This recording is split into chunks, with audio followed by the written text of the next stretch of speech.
And it looks like you're connected via laptop. If you could unmute yourself, let us know that you can hear us.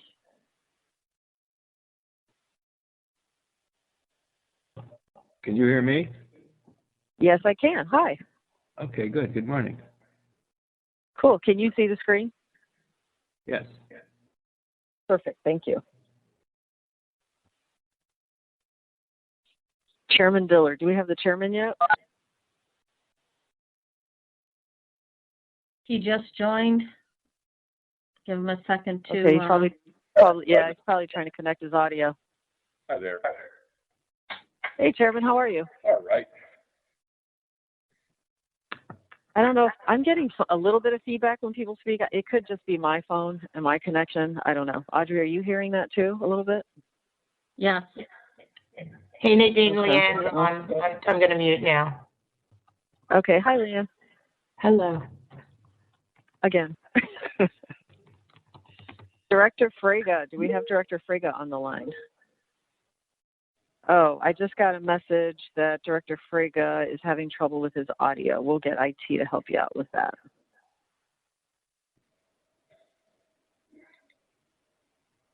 Director Fuentes, I know you are on the line. Hi.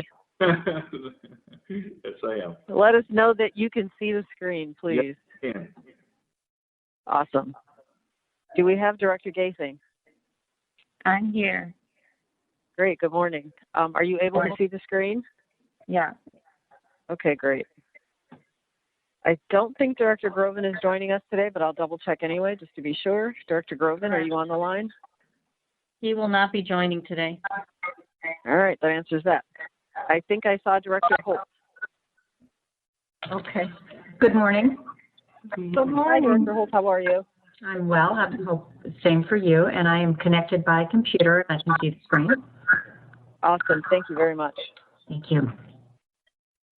Director Cotel, are you on the line?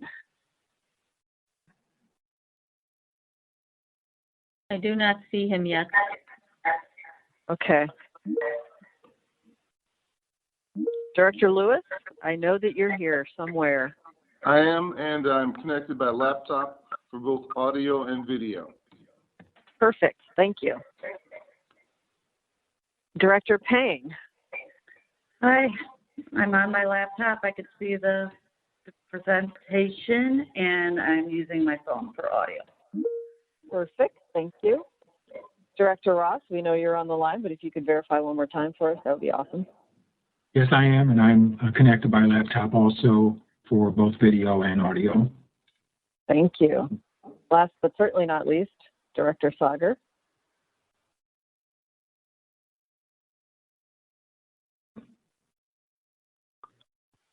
Hey, Director Melvin's here. Did I skip over you, Director Melvin? I'm sorry. That's okay. I know how to speak up. Thank you. I'm connected. I'm connected by iPad, and I've got audio and video. So thank you. Perfect. Thank you. Apparently, my ability to remember the alphabet is challenged today. Hey, Nadine, it's Pat Carey. You kind of skipped me too, but I'm on my audio and video. Thank you. Goodness. Audio and video. If I missed anybody else, please let me know. Having trouble reading today. John I Frago. did call. Director Fraga, you're on. You've got audio. Perfect. Yes, audio and video. Thank you. All right. I think we're just waiting for Director Sagar.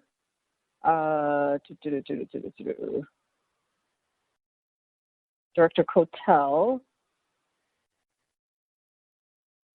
will be ready to roll. Director Frega, I'm going to control your muting again today. Will that work for you? That will work for me, yes. Thank you. Okay. Thank you. Just use your hand raising feature when you want to make a comment or question, okay? Okay. Thank you.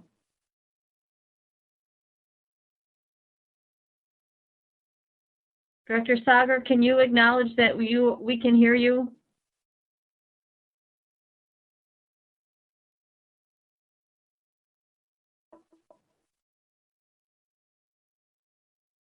Maybe he stepped away because I do see that he's logged in. Right.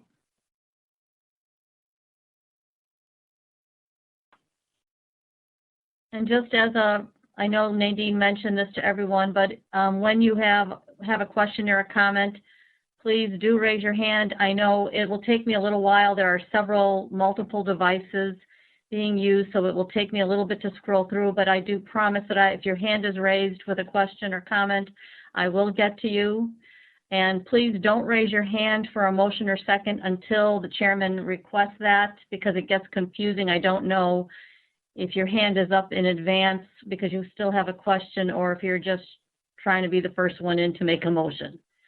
So I would appreciate just holding off until he requests that, so we can make sure to get all the questions and comments in. Thanks.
Good morning. This is Brian.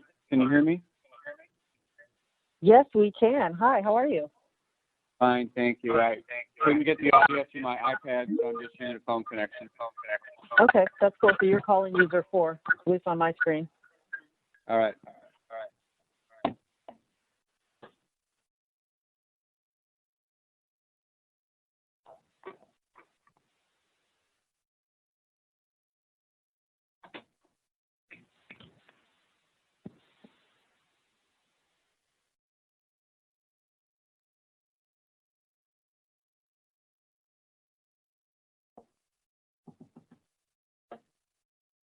Directors Pang and Sagar, if you could still use your mute features on your phones so we don't get your telephone background noise.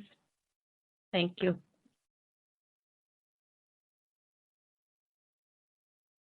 Okay, I had my mute feature on the phone muted, but I don't know what you're getting. Yeah, it doesn't show up on the screen when you're muted on your phone. For instance, I stay muted unless I'm speaking, but you can't tell by looking on the screen, so. Okay, sorry, I didn't realize that. That's okay. I see all the other microphones muted and the call-in ones, I don't see that, so I wasn't sure. My apologies.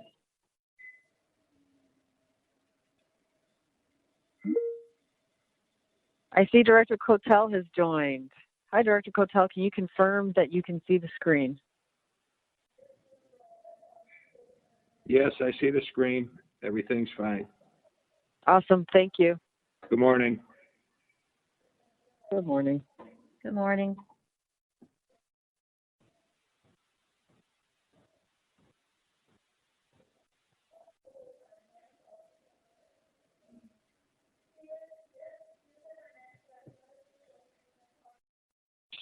All right, I think we're all set to go live. We may, in fact, already be live. I don't know.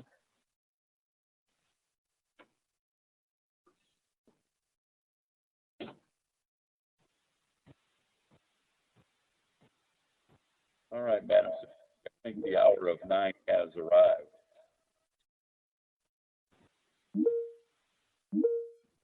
Good morning. We are live, Chairman. Okay, great.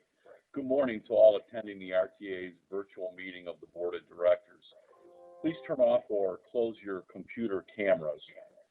The governor's emergency declaration remains in force during the current COVID-19 pandemic. And pursuant to his executive orders declaring a public health emergency and recent amendments to the Open Meetings Act, we continue to operate under permission to conduct our meeting without physical attendance requirements. As the head of this public body, I find it's not prudent or practical to hold an in-person meeting or to have staff or any member of the board at our headquarters during this meeting. I want to review some of the guidelines for our meeting.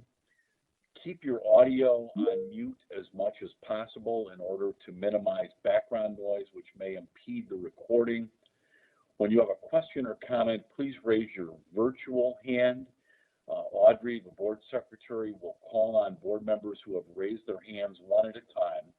And when she calls on you, state your name before you begin your comments so that you can be attributed to the record accurately.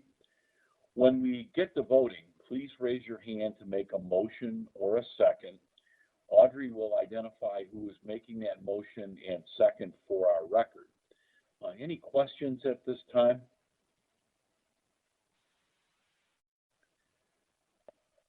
With that said, I'll now call the Board of Directors of the Regional Transportation Authority to order.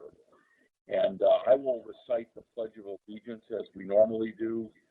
Please keep yourselves muted. I pledge allegiance to the flag of the United States of America and to the republic for which it stands, one nation under God, indivisible, with liberty and justice for all. Thank you. With that, Madam Secretary, will you please call the roll? Yes. As I call your name, please unmute, state that you're present, and then remute. Director Andolfio? Present. Director Canty?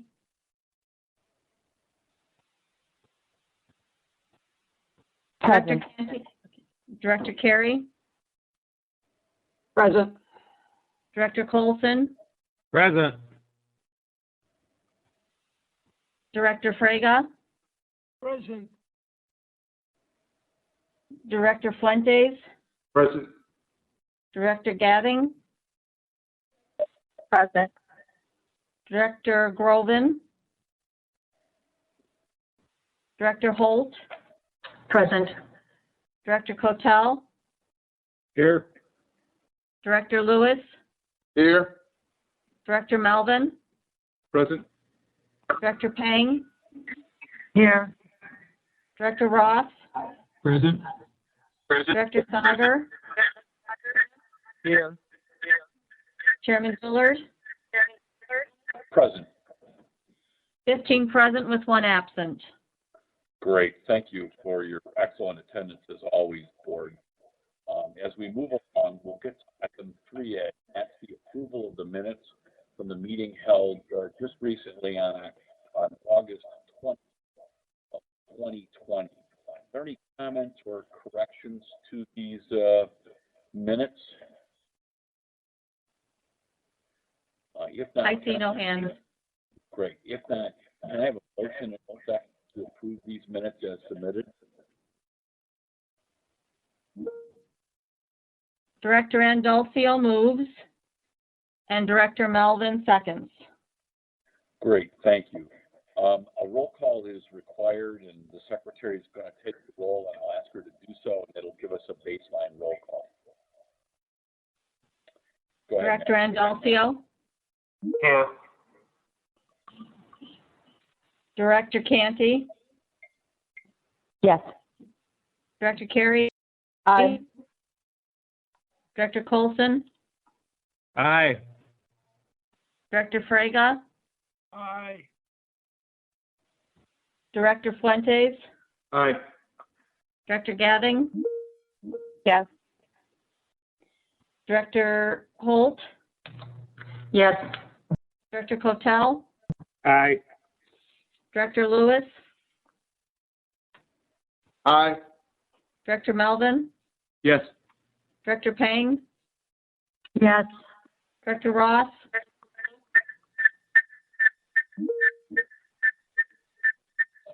Yes. Director Ross? Yes. Oh, okay.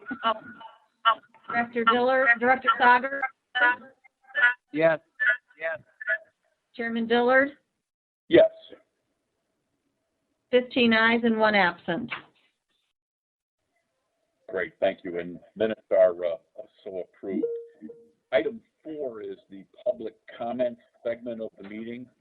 We've asked the public to submit their comments via electronic mail. Audrey, did we receive any comments to be read into the record now by you? We have not received any public comments at this time. Okay. All right. Then we'll move on to item 5, which is the executive director's report. Deanne? Good morning, everybody. Thanks for joining today. I do have a couple of comments to run through before we get into the agenda items. So in my report today, I'll briefly highlight several issues that will be addressed in greater detail through today's agenda, as I've been doing the last couple of months, really to provide some context and some introduction to some of those items as well. So next slide, please. So the first agenda item is item 7C, and we'll be seeking board approval for the initial budget marks for the RTA, CTA, Metra, and PACE. We recognize that this is anything but a normal budget year. And as the transit systems with 3 different providers, have to deal with the very uncertain times related to COVID-19, we must collectively strike a balance by assuring riders that they can continue to count on public transportation by speaking frankly about the possible ramifications if additional federal relief doesn't emerge. And so while negotiations continue between Senate Republicans, House Democrats, and the White House on a second round of federal funding relief, the latest reports indicate that little progress and to some extent some significant disagreements as to the package size and scope continue. So though we hope Congress might provide more relief prior to the election, it is not something that we can count on happening. And from my perspective, this is likely going to have to be a long-term effort that we will undertake that will probably push us into the next year in terms of potential federal relief. But I'll just say, though, I would love to be proven wrong. Each service board is working to continue to refine the estimates of the current CARES Act dollars that they have and when they will be exhausted. I can't say this enough, and I've said it every board meeting, but I'll continue to say it, that business as usual is not an option for this year's budget process. We need to seriously rethink how the dollars can be allocated for a very different future. That piece we do know is real, but we don't know the details of what that future looks like. Much of that is still unknown. So our goal is to maintain flexibility so that we can do a couple of things. Deal with the economic contingencies that are going to arise in the next several months and mitigate the potential ambiguity that could result from those contingencies. And did I say political? I meant potential ambiguity. Sorry about that. But it could be political ambiguity too. But we have to make sure that we are standing, I think, and having the hard conversations that we need to have. So both the riders, the public, and the service boards, are on the same page with us as to what those realities look like. So we are relying on latest forecasts from Moody's that we had them reissue to us August 28. The CFOs of all 4 transit agencies initially agreed to some preliminary allocations, or the marks as we call them, and they were based on the regional 2021 budget of about $1.42 billion. This represented a systematic reduction of about $400 million, and just to give a percentage around that, about 22.5% reduction in operating funds. We'll get into more of this later as we get to that board item, but I just kind of want to paint that picture, that context, that the current forecast that all 4 agencies agreed with paints us with an initial picture of a $400 million shortfall. That's a hole that has to be filled. So by communicating clearly about what to expect between now and December, we hope to ease anxieties and rally support for the process and its outcomes, whatever they might be. But we have to do that together, and the RTA must lead. Each monthly RTA board meeting, we're going to continue to feature presentations on budget progress. Each transit agency will need to hold online hearings as well with respect to their budgets, their individual budgets, and the plan would be to have them released for public comment by each service board sometime in November. And ultimately, the regional budget must be submitted to the RTA board for adoption in December 2020. So with all that uncertainty and those key steps that still need to be undertaken, there's a lot of work to happen over the next few months. So next slide, please. Turning to the recovery scenario planning, agenda item 6A today will be an update on our data-driven scenario planning work. At your August meeting, the board heard about this important effort, which is essential as our transit agencies are preparing for multiple contingencies due to the pandemic. So as you'll hear today, it's been a busy month for the scenario planning team, who have held multiple online workshops with stakeholders. They also surveyed stakeholders and will report today on that feedback and their next steps. So next slide, please. In agenda item 7A, the board will consider the adoption of an ordinance about the new regional framework for transit capital investments, which would commit the RTA and the service boards to more transparency in their capital programming process. I believe that the adoption of this investment framework is an important step clarifying requirements and goals around the 5-year capital program. It also includes enhancements to the data being collected and reported externally by the RTA, along with additional information products and updates to regularly describe the capital program activities and outcomes, something that I think we must continue to be responsive to both our elected officials, the taxpayers, and the riders as a whole. So in response to COVID-19 and stakeholder feedback regarding the investment framework, staff proposed programming the 5th year, 2025, of PAYGO and federal formula dollars to a regional set-aside, with the intention for that to be allocated to individual service boards later when circumstances of the economic recovery become a little clearer for us. So to the stakeholders that have commented on that investment framework, we recognize that the work that's presented today and the reports presented today does not go far enough. We do want to thank you, the stakeholders who have taken the time to work with us and help push us to some more strategic changes. Although those modest steps on today's agenda may give some pause, the impacts of the pandemic are even larger, and these difficult decisions will still be in front of us. So next slide, please. So here are some of the state delinquency figures for us this month, adding to our fiscal challenges that we have.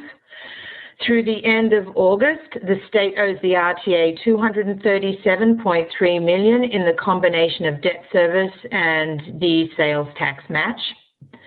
The state is 14 months behind on ASA, which is a debt service support, 14 months behind on the AFA, debt service support as well, and the equivalent of about 3.2 months behind in the public transportation fund, which is the sales tax match. So they're monies that the RTA has to find to float to the service boards so they can continue to maintain their operations in this very financially challenged time.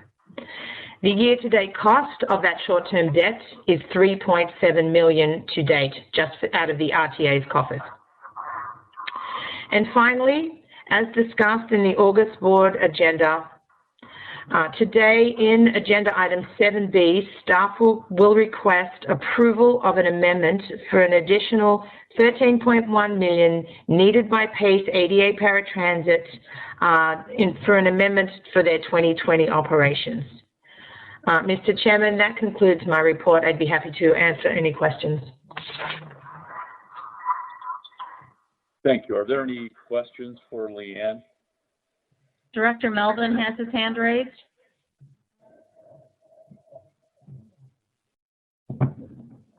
I'm sorry, I'm going to take my hand down. That was from before. I'm sorry. Okay.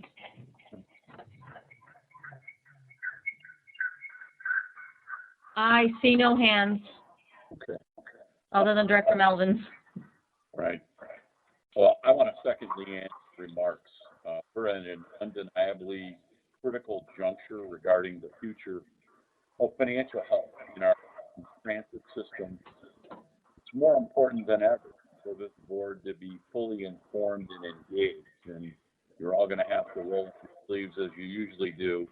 And we're going to have to be flexible and yet decisive in addressing these very fluid circumstances. As the board and a transit system, we must challenge ourselves to think outside of the box. We have got to seize the moment here, and the status quo is completely unacceptable. That's the only way we're ever going to ensure transparency and equity and smart investment decisions with the limited resources we have available. One important step today will be for the board to look at, and we're going to discuss, passing our annual budget and capital marks, which contain certain regional set-asides for future discussions in program development. And we're going to have a serious discussion, and we've had plenty, including continuing some at 7 o'clock this morning, on the regional framework for transit capital investments. We have many current unknowns, and I agree with and I thank the feedback that we've received on the draft framework, including shareholders, some of whom I spoke with again as late as yesterday, who really think we don't go far enough, that we need to go farther. And we have to have absolutely bold action to rethink how investments align with the region's goals and how they fit into a more holistic plan for the recovery of our region. And to all of those folks and groups, I say we hear you. Not only just me, but I know the staff does, and I know in my discussions with many of you that we clearly hear the groups that are out there. Adopting the investment framework is going to be one of the important steps we have in the next several months to ensure that every operational dollar spent and every capital investment made in the region is done transparently, equitably, and efficiently, and will provide stability in the near term, but allow for the financial recovery in the long term. The CARES Act funds are dwindling month by month. I worry about it, and I'm sure that Dorval Carter and Jim Derwinski and Rocky Donahue who lay in bed at night really worried about it. We need to continue to advocate forcefully for additional relief. I can't tell you how important it is, and we're working with the American Public Transportation Association and our fellow big, what I call original transit systems to get more federal relief. We must reinforce loudly and often that transit is a vital regional resource that has to be protected, particularly for our most vulnerable among us and for our region's essential workforce. But because we cannot count on more federal relief, I never count my chickens before they're hatched, we have to simultaneously develop regional contingency plans. And the RTA scenario planning effort is shedding light on many factors that will shape how the region's system will be transformed by the pandemic. Whether the economy rebounds quickly, as we're all hoping it will, or slowly, as some of us fear, we have to be prepared. So in sum, we're not going to have all those answers by our mid-December meeting when the RTA board is scheduled to vote on a regional budget because so much is going to remain unknown and potentially even beyond our control, even late into 2020. The RTA board is going to require full access now. We have to have it now to all the financial and operating information that does exist. So to the service boards and others, we need whatever numbers and clarity you can provide us now. And to that end, I'm going to ask the RTA staff to bring to the board some recommendations in October, providing clarity on what additional data we're going to need from the service boards so that all of you, my fellow board members, can make the most informed decisions possible in this very challenging budget process in the years to come. But I view transportation as the driver to our economic recovery. We saw those numbers from the Metropolitan Planning Commission, that half of the new jobs in the last decade and 85% of the commercial construction and 75% of all new multifamily housing starts all were within either a half a mile of mass transit or a 10-minute walk of mass transit. And we're the key. I discuss this with Mayor Lightfoot all the time. We are the key to economic equity, especially for underserved regions. Transit is the economic equalizer for our region, and again, status quo is out the window. So those are my comments and directives to the staff. And with that, I thank you, Leanne, and I know from the staff perspective, you put in enormous amounts of hours in phone call time. One of the things for the public that I hope they understand is that in this period of COVID, it is very difficult for us. We don't have the ability to run a conference like we used to, and we do a lot of Zoom calls, a lot of WebExes, and a lot of phone calls. But we're hamstrung by the fact that we can't get together face to face like you normally would when you put together ordinances or a budget. So that's made our life a lot more difficult not to have these meetings in public. And obviously, the Washington political scene, all you got to do is turn on your television sets or pick up a newspaper, is unknown and it's fluid, and that also plays havoc with us, as well as the actual disease of COVID-19 itself. So with that, let's move on to the informational items. Item 6 is a strategic COVID-19 recovery planning for regional transit. It's an informational item. Jessica, you want to brief the board on that? I do, thank you. Good morning, Chairman Dillard and board members. Thank you for the opportunity to be with you again this morning. I am Jessica Hector-Sue. I'm the Director of Planning and Market Development here at RTA. And I'm here to report back to you the results of stakeholder outreach that we've been conducting for our recovery planning work. Next slide, please.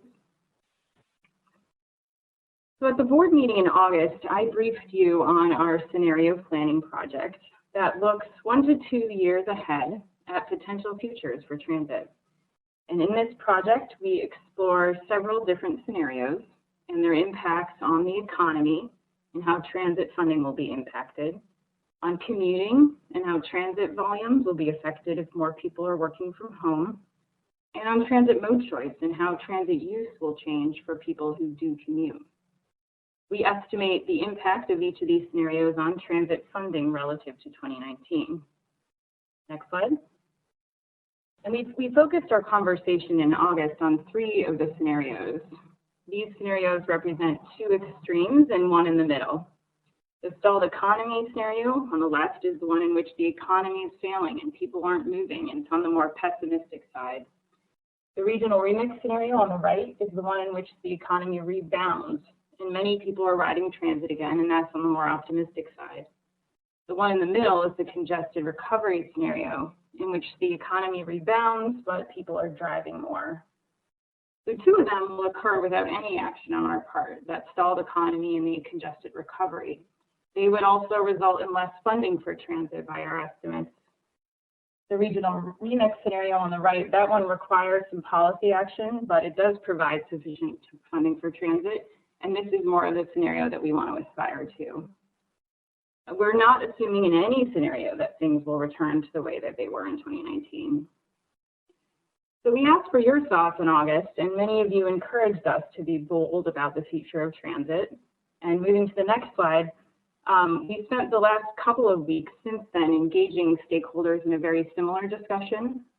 We held 2 virtual workshops, as Leanne mentioned, one on August 24th and one on August 31st, to talk about the scenarios and to ask stakeholders what types of changes they think might be needed in the transit system if any one of them were to come true. Around 40 individuals attended them from several sectors, including transit and roadway agencies, including county staff, councils of governments, researchers, advocates, private sector members. We also then distributed a survey with very similar content. And as of Tuesday of this week, we had 51 complete responses from a variety of different sectors as well, including agencies, academia, nonprofits, and even some private citizens. We have also had some conversations with other groups, including ones like the CMAP board that Leanne and I spoke with yesterday. And in the workshops and in the survey, we asked people to immerse themselves in the scenarios and really think through what types of new strategies would help us achieve our strategic goals in what might be a very different environment. We had a lot of very rich discussions, and we've heard a lot of great ideas through both the workshop and the survey. Some of the ideas, frankly, relate to activities that are already underway. And the feedback reflects what I think is some stakeholder frustration that improvements take a while. Other ideas are genuinely new ones that encouraged us to think differently about funding and about transit and about how to engage communities in the provision of mobility. So today I'm going to share some of the common themes with you. There's always a danger when you summarize feedback like this that you lose some of the nuances and the intricacies of these individual discussions. So there's a little bit of that, but I do think these summaries will help us focus our efforts going forward. So I'm going to do my best to give credence to them in a summary form. So the first question that we asked stakeholders is related to our first strategic goal, which is how does the transit system deliver value on our investment if funding levels change? And recall that the funding that could be available for transit varies by scenario as shown on this chart. So the discussion about value and fiscal solvency took a lot of different forms. Next slide. The common themes that we heard related to this question are summarized on this slide, and I'm going to walk through them with you. So one is that more federal funding should be pursued. Almost all of the groups talked about that. But it isn't guaranteed, and people know that it shouldn't be exclusively relied upon as a solution to our funding challenges. Another is that several new sources of local or regional funding are worth exploring. People talked about funding sources like congestion pricing and value capture. Others talked about sales tax on services or other types of taxes, new ideas. All of those were suggested as options to fill the budget gap that we see coming potentially. I will say there was not a clear consensus around any particular source, but there was a discussion about a lot of options. Another common theme was that we should re-examine the fare box recovery ratio because it might be overemphasizing productivity and it might actually prevent agencies from providing services that have a lot of social value, especially at times like this. Finally, stakeholders in this goal also talked about the need for more flexibility in programming, operating, and capital funds. They talked about flexibility in a lot of different ways. They talked about flexibility across agencies, across modes, different people have different ideas of what that looks like. But overall, people want to see flexibility so that the transit system can be more responsive to market demands and to meet rider needs going forward. Next slide. So the second question we asked in the workshops and in the survey was based on our second strategic goal. And this question was, how does the transit system build on the strengths of our network to meet the region's changed mobility needs? We had identified 6 key transit markets in Invest in Transit, where we have agreed to focus our resources, shown on this slide here. Most of them are geographic markets. And we asked workshop participants and survey respondents to tell us what they thought about these areas of focus and whether one should take priority over others at times like this or in particular scenarios, or whether there are others we should be considering. So moving on to the next slide, again, we heard several common themes, which I've listed here, and I'm going to again walk through. The first common theme that we heard was that the transit system really needs to focus on the needs of those who rely upon it. We heard in several settings that the key markets aren't really geographic right now, and even after the pandemic. Stakeholders talked about focusing on essential workers, on people with disabilities, on residents who are experiencing economic hardship. These individuals are most likely to need transit, and so stakeholders told us their needs should take priority if resources are limited. Related, stakeholders also talked a lot about improving bus service. They talked about making buses faster, making them more reliable, making them more comfortable, and helping improve the safety of getting to bus stops, which is a real reality for a lot of people who are taking that kind of service right now. Stakeholders also talked about needing new ways to address suburban transit. We heard a variety of ideas about how to do this with potentially a more rational regional network of buses, with more microtransit, and even with mobility hubs that can provide some suburban structure for transit and serve some job markets outside of downtown Chicago. Participants also told us that we need to continue to work toward integration across the transit systems. They spoke pretty frankly about breaking down silos between the agencies and making it easier for riders and others to interact with transit. A final common response in this goal area was for agencies to continue to step up maintenance of the vehicles and infrastructure that we have, focusing both on safety and on cleanliness, which is, always a challenge for transit. Moving on to the next slide. The third question we asked was, how do we stay competitive if people change the way that they travel? And here we asked workshop participants and survey respondents to prioritize innovation strategies based on each scenario. Next slide. Again, we heard some common themes that I'll share with you. We heard that telecommuting is expected to permanently increase, and that will make it challenging for transit to compete for riders per se, in a way, at least in the way that we envisioned and invest in transit. Stakeholders also talked about ideas for the Venture app. People want to see more fair integration and more integration of other types of services into a single app. Participants also talked about how changing markets and employment sectors will require new flexibility in the way that transit is delivered, particularly again in the suburbs, with things like more on-demand service and different ways of operating. A fourth point of feedback was related to technology. Stakeholders talked about the perennial importance of bus priority treatments like transit signal priority, and how more of that is needed, very much needed now, to make buses competitive and eventually more attractive. And finally, there was also discussion about better customer information. Stakeholders are looking for more real-time information on service status and crowding and so forth, but they also had ideas about using communication and positive messaging about transit to give riders confidence and to make people excited about transit again. So this concludes my summary of feedback we've received to date. We will continue to leave the survey open for a few more days as we continue some discussions with stakeholders. Overall, as I mentioned at the beginning, a lot of these opinions relate to activities that the agencies particularly are already working on, but perhaps we're not moving along as quickly as people would like to see. Other ideas are new and require some significant changes to the transit system. So next slide. In terms of next steps, we have heard loud and clear from both you as the RTA board and from stakeholders that people are looking for some bold change coming out of COVID-19. We need to do some work now to create a productive way to move that discussion forward.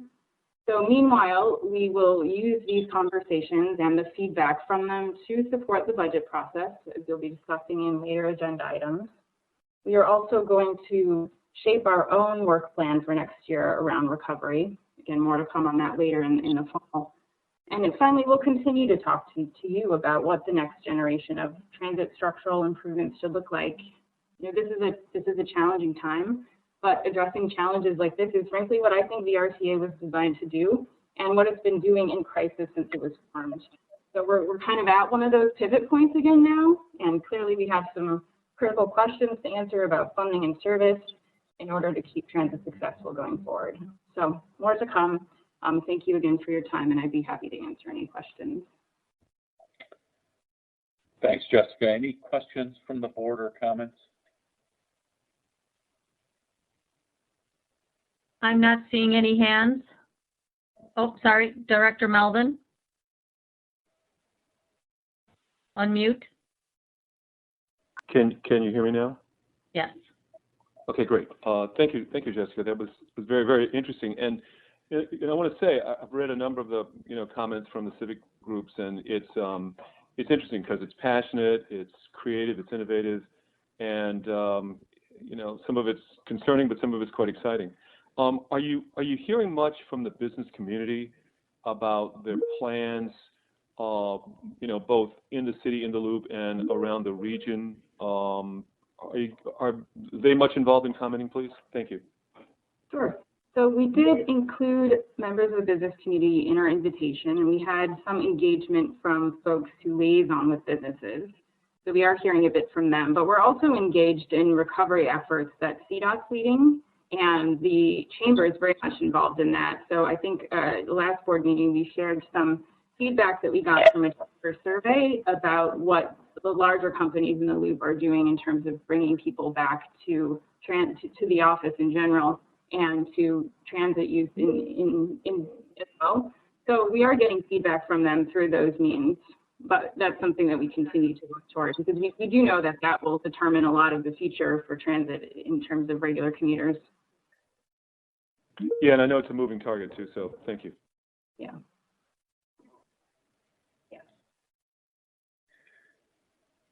Any other questions or comments?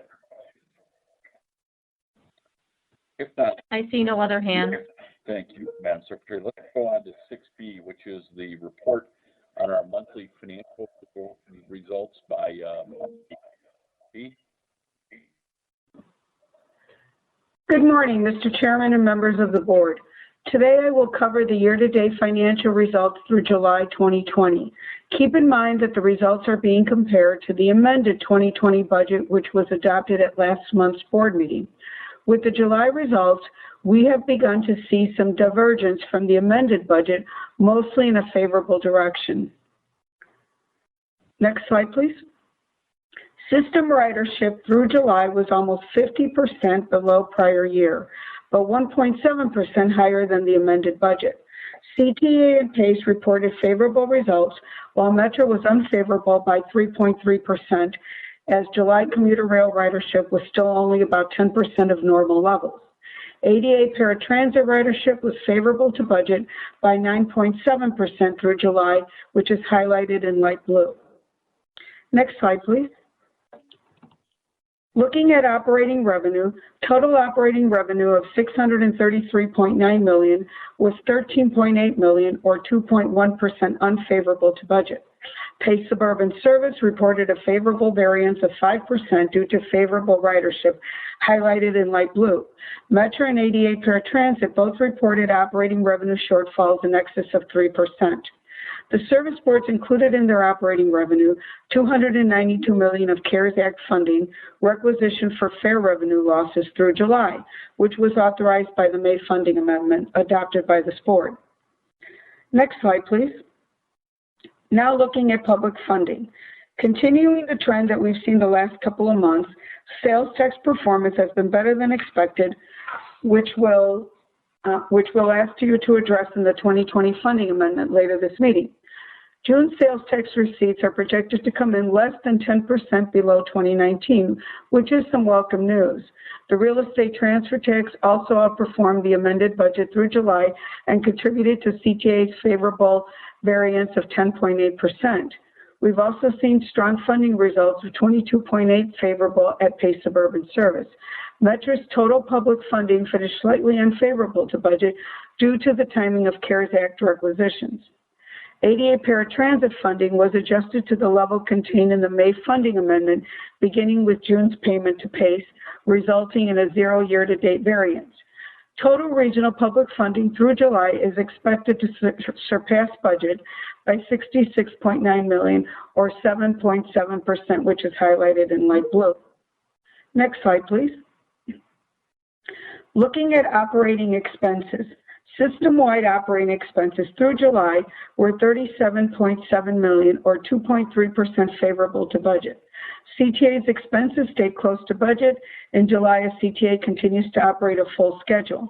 Metro and PACE are operating reduced schedules, and as a result have favorable expense variances.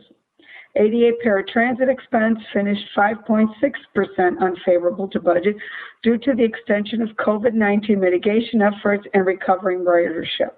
ADA's worsening expense performance versus the amended budget will also be addressed with the funding amendment later in this meeting.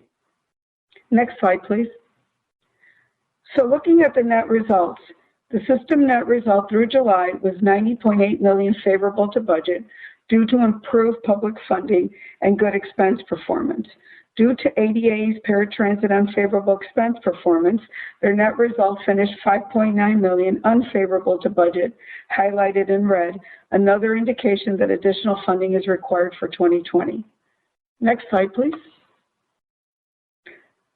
With $292 million of CARES Act funding included, the regional recovery ratio shown in the right section of this table has improved to 49.7% through July, now 0.7 percentage points above budget. On the left side of the table, you can see that the absence of CARES Act funding, the recovery ratio for each service board and the region would be less than 30%. With CARES Act funding, CTA and Metro reported recovery ratios close to the budget, while PACE's solid expense performance contributed to their highlighted favorable results. The ADA paratransit recovery ratio tagged behind budget by 1.3 points due to the worsening expense performance relative to the August budget. Through July, the region has requisitioned $463 million of CARES Act funding, or about 33% of the total $1.4 billion available, which has helped restore the regional recovery ratio to an acceptable level, approaching the 50% statutory requirement. That concludes my remarks. I'll do my best to answer any questions. Otherwise, back to you, Mr. Chairman. Thank you, B. Any questions or comments on that report from B? I don't see any hands raised. Okay, great. We'll move on to the item 7, which is our action item for today.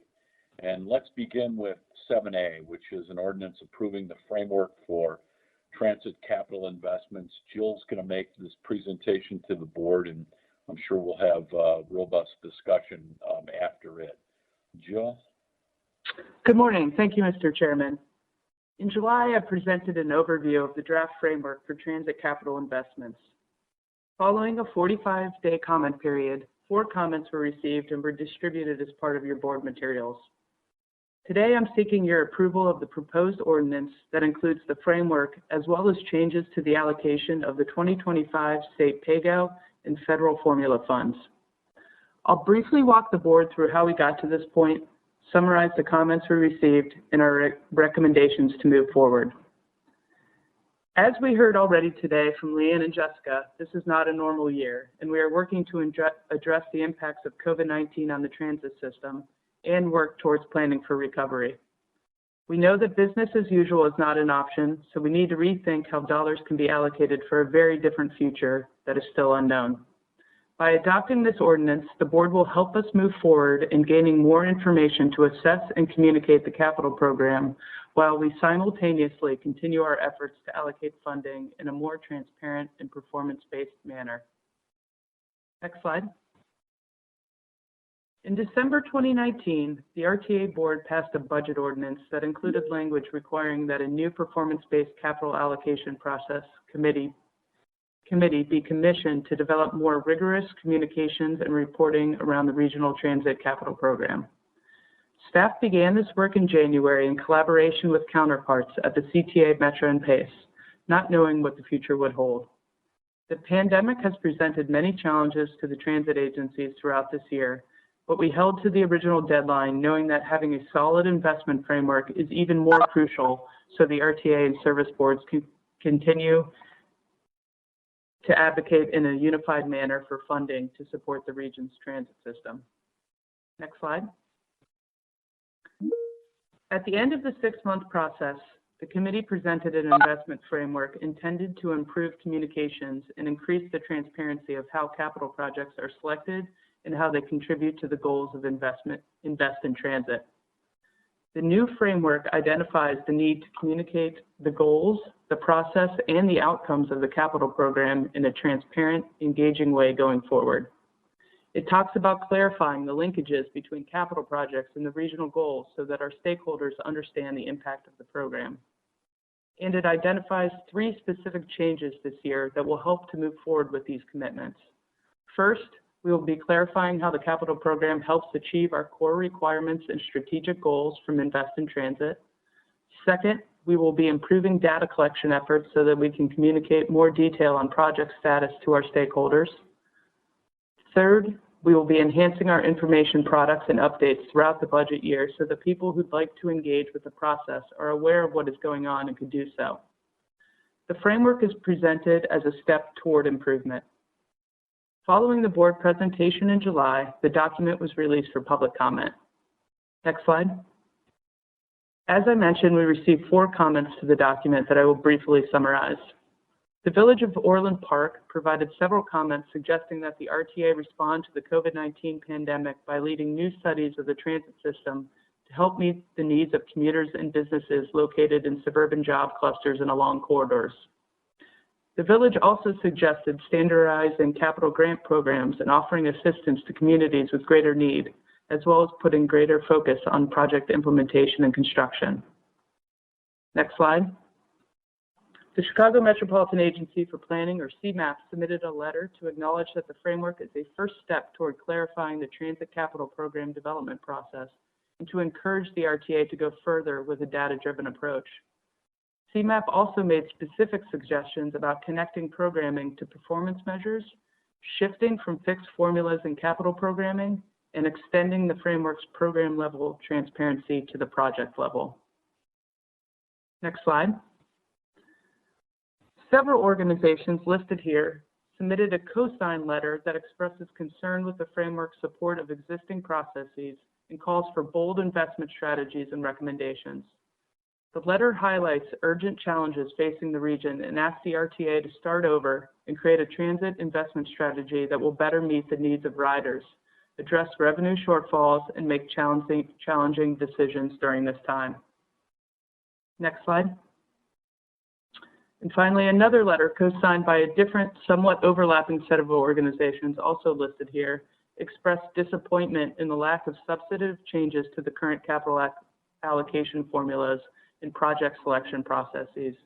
It also called for a revised framework that is data-driven and helps the region mitigate and adapt to the impacts of climate change, improve public health, and reduce fuel consumption.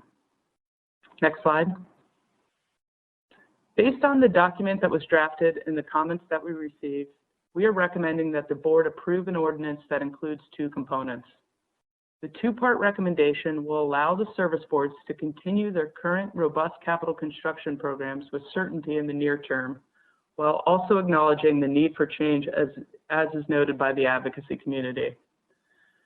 First, the ordinance proposes adopting the framework for transit capital investments as written. The framework outlines important steps forward in capital programming transparency that are a critical part of the transit agency's necessary evolution toward more performance-based programming.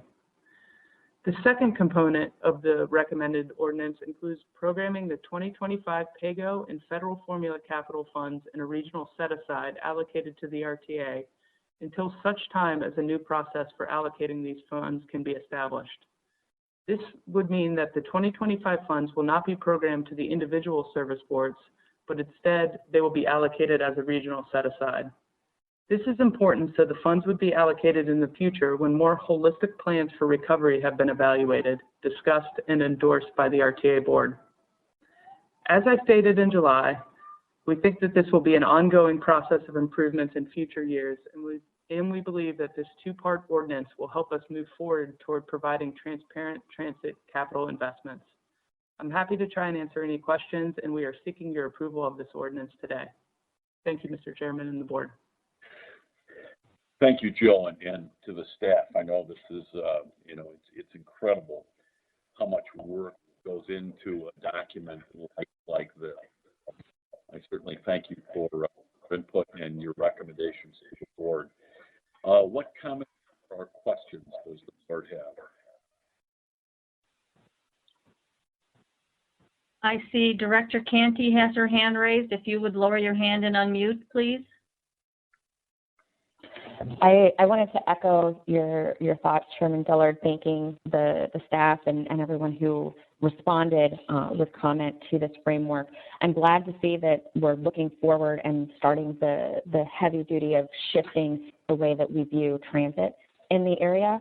I appreciate what Leanne Redden said earlier today, that this plan may not go far enough and it may not be bold enough just yet, but I do think it's setting us up to make some changes that I think on the whole will help transit in the region. And so I'm glad to see this start, and hopefully we can make this come together today. Thanks. Director Colson has his hand raised. If you would lower that and unmute. Yeah, I have a question of the chair. Mr. Chairman, does this require a simple majority or a supermajority? Maybe our council can help us. Nadine, This item does require 12 votes. Okay, thank you. Well, then, to the resolution, I agree with my colleague. This seems to do two things. It moves in the direction that the civic groups advise us to move in, and that's toward performance-based programming. And it just puts no new capital funding that would otherwise go for 2025 seems a prudent thing to do until we know more. And if there's a change, we can always amend the budgeting. So I think this is a good step, and I urge my colleagues to support it. Thank you, Bill. Director Melvin has his hand raised. If you would lower it and unmute. Okay, I think I've unmuted there. Let me lower my hand. Hey, Jill, thank you for your report, and it's very clear, and going through the framework that you guys have put an awful lot of work into this. And, I see the request for transparency and being data-driven. The problem I guess I've got with it is that, we're at a point where there's so much that's unknown. I mean, will we have a vaccine? Will we have a second wave? Will we have a flu? Will we have a cheap and ready test? Will we have a new Senate president? Will we have more money from Congress? And so I'm sort of caught thinking that there's just so much that we just don't know at the moment that it's a little difficult to make too many plans here, and it's more of a time I think to muddle through. But I do admire the work, and I do think it's time for bold thinking and imagination. I'm not sure that it's quite the time for action, and I'll leave it there. Thank you. Director Andalcio, please lower your hand and unmute for your comment. Thank you, Mr. Chairman. Thank you, Jill, Jessica. You guys have done a great job in really thinking this through. But with this pandemic, we're all pivoting. We're pivoting our businesses. We're pivoting the way we're thinking.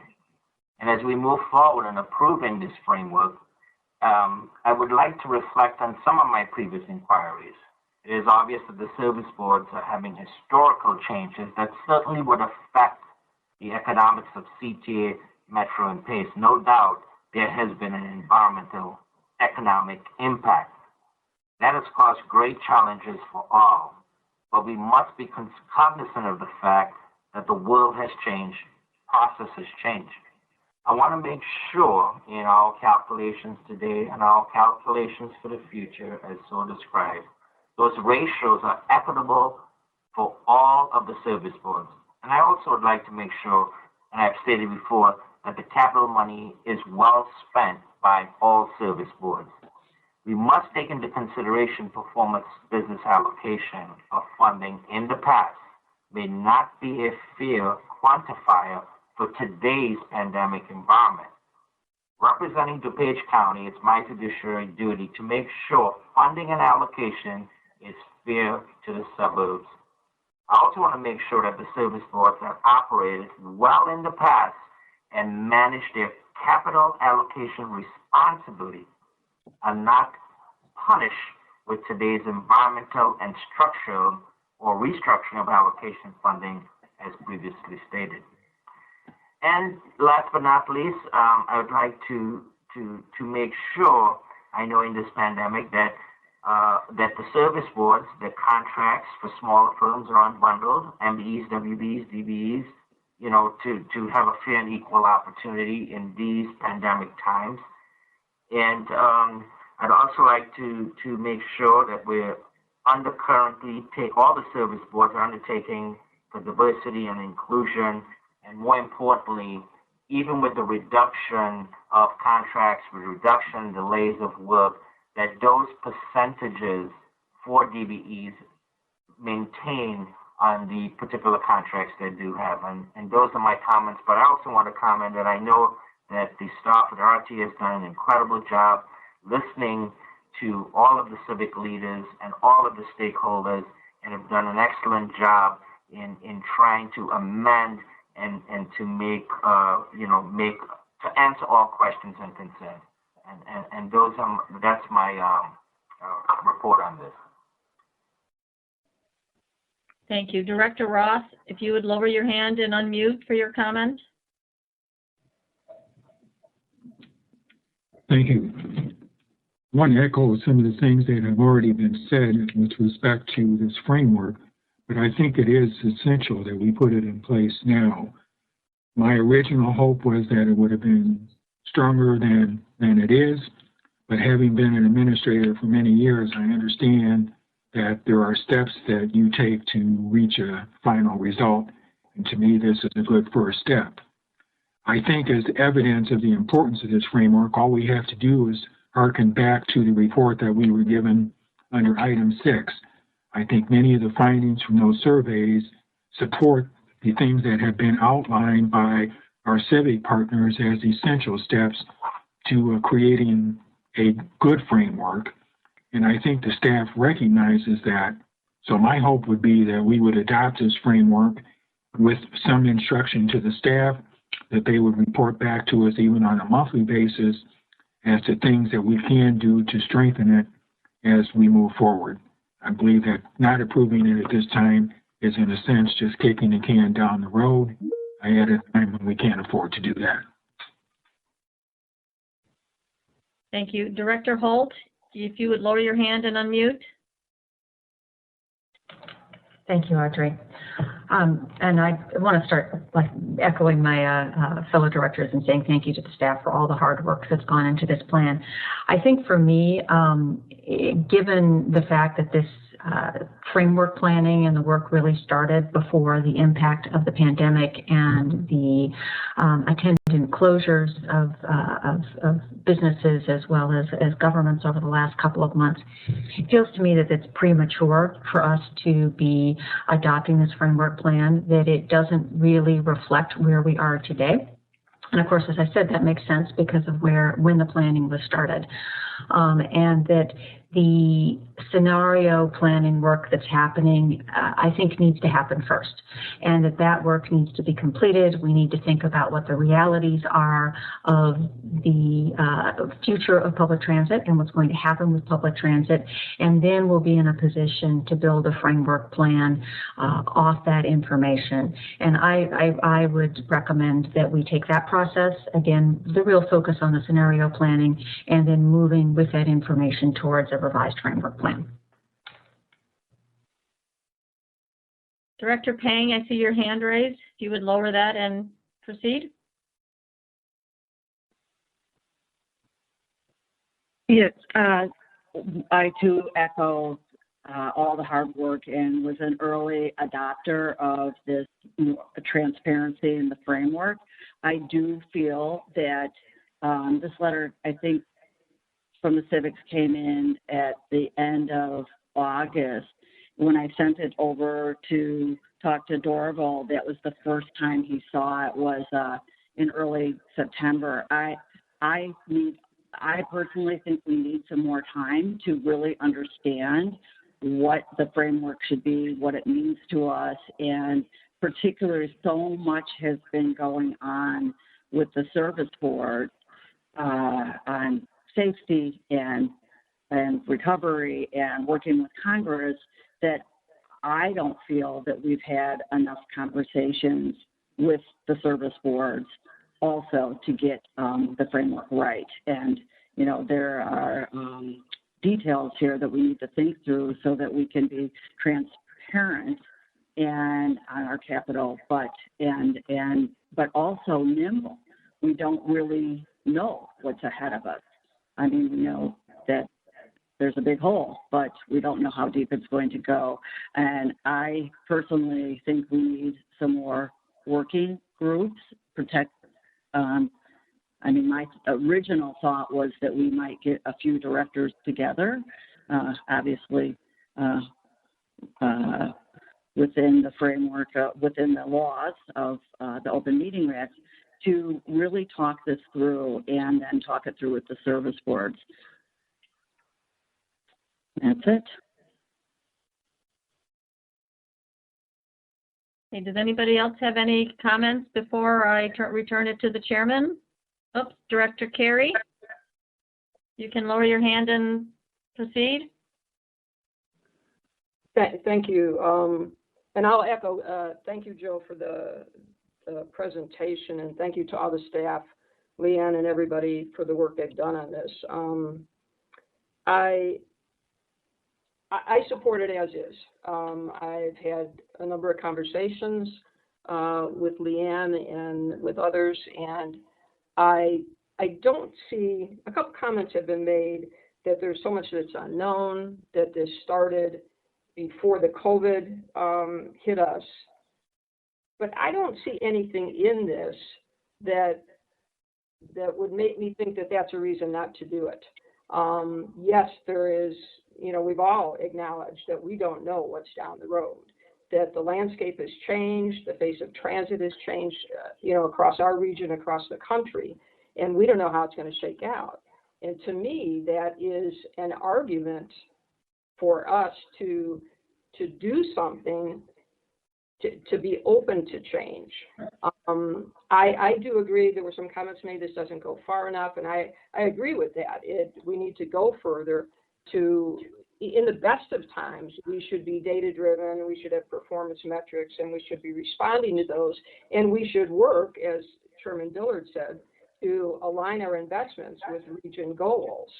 So I think I appreciate all that we heard from the different civic organizations.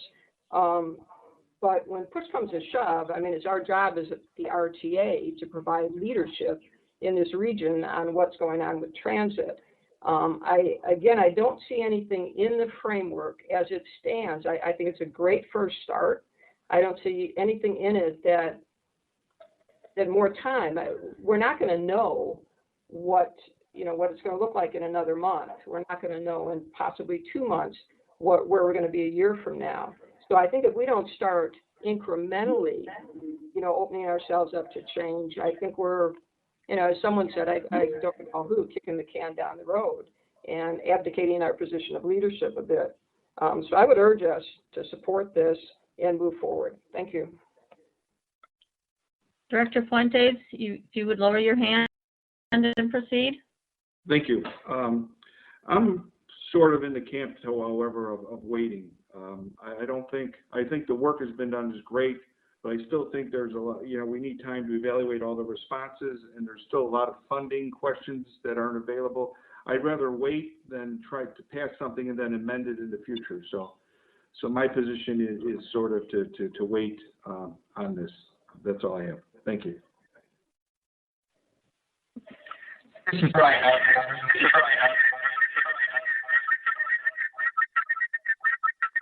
Director Sager, if you are making a comment, can you unmute from your device? Can you hear me now? Yes. Go ahead. I'm going to fall in the side of really joining Director Carey and Director Ross, I think, on this. I do believe that there's a time when we have to take some specific actions to move forward in a positive direction. And I agree that there are lots of details and lots of issues that we are not aware of, we can't be aware of, but that shouldn't put us in a position where we're not willing to take some action to adopt a framework, and I think that that's the most important thing for us to do at this particular time. So I do believe that it is, as an administrative body, incumbent upon us to be positive in terms of our dedication and our commitment to forward movement here. So I'm going to support the recommendations as they exist today. I think that that's a great first initial step, and I don't think that that's a negative impactor for us as we consider this further in the future. Thank you. Director Gadding, your hand is up. If you would lower it and proceed. Thank you. I wanted to voice my support as well for the framework. And I think that it's in this environment of uncertainty due to COVID, increased transparency and availability of data is very critical for the RTA and the service boards to be able to make good decisions and to ensure fairness and equity in this environment. So I hope that we can support it. Thank you. Director Melvin, if you would lower your hand and unmute. Okay, can you hear me? Yes. Yeah, thank you. Look, I think that we can still let everyone know that we're open to new ideas. I don't hear anyone suggesting that we, abdicate our responsibility, close our minds to new ideas. But I think that there's so many things that are in spin that you could have some radical changes in a very, very short while. Congress is in session. The stimulus bill is what they're calling it, is under debate. I think having as much, if you want to be data driven, you need the data, and so having as much information as possible before you make a decision is always wise. So I'll leave it there. Thank you. Director Lewis, if you would lower your hand and unmute to comment.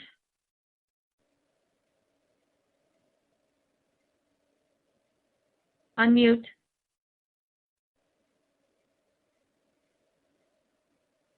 I'll unmute you. Oh. Go ahead. Okay, can you hear me now? Thank you. I was going to mention that this is a situation with this COVID-19 environment that a number of organizations are really struggling with what to do, when to do it, what the timing should be. And my experience has been that, taking an affirmative step and then understanding that we may have to connect more frequently than we did before as new information becomes available is appropriate. Inaction rather, tends to be a negative, if you will, relative to a dynamic process like this. So my point is that I'm supportive of taking some affirmative steps towards looking at what the situation should be, and then as we get more information, we can react accordingly. But what I really am concerned about is not doing anything, because really to not do anything sometimes can create a bigger problem than even taking steps even before you have all the data. So with that being said, I'm in support of moving forward with the idea that we'll probably have to meet, with some frequency as new information becomes available. That's all I have to say. Thank you. Director Canty, if you would lower your hand and unmute. Thanks, Audrey. Being a new person on the board, or one of the new people on the board, I'm curious as to some of my fellow directors that are advocating to wait. Is there a particular piece of information that you feel would be helpful? Because when I look at this framework, right, I see it as kind of a general plan for how we can move forward. And when we think about not allocating the funds to any particular service board using any particular method right now, so that we can build to that knowledge base of what would be equitable across the service board, that to me seems like a real positive first step and allows us to make sure that things are fair as we go forward. So I'm just sort of echoing what I heard in Director Lewis's comments, that we are going to learn as we go, and we can move accordingly and make changes accordingly. But I'm curious as to what would be served by waiting to adopt this framework at some point in the future, because it seems to me that we would just be carrying on as usual if we don't make this move right now. And I think we can all agree that carrying on business as usual is not the right way to go right now. Thank you. Director Andalcio, you have your hand up. If you would lower it and unmute for your comment. Yes, after hearing, some of our directors' comments and knowing the efforts that the RTA has put into listening and adjusting. And as I understand from the original framework, there was an amendment to that framework to address some of the concerns by the civic groups and the stakeholders. And I would hope that this continues and there would be, as our director said, that there would be continuous dialogue probably on a monthly basis as we move forward and to see what this pandemic and what this environment is going to bring. I think it is going to be crucial that we have constant dialogue and constant reaching out to the civic groups and the service boards for their input. Thank you.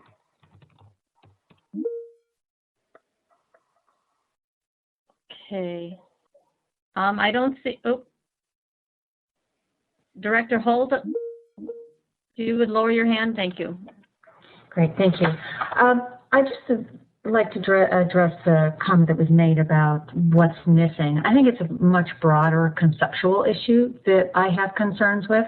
And it's not about the allocation of the 2025 capital funding. That's a separate conversation, which I think most of us are in agreement that it's way too early to have a conversation about what's equitable with respect to serving riders, and particularly the people who are reliant on public transit to get to their jobs on a day-to-day basis.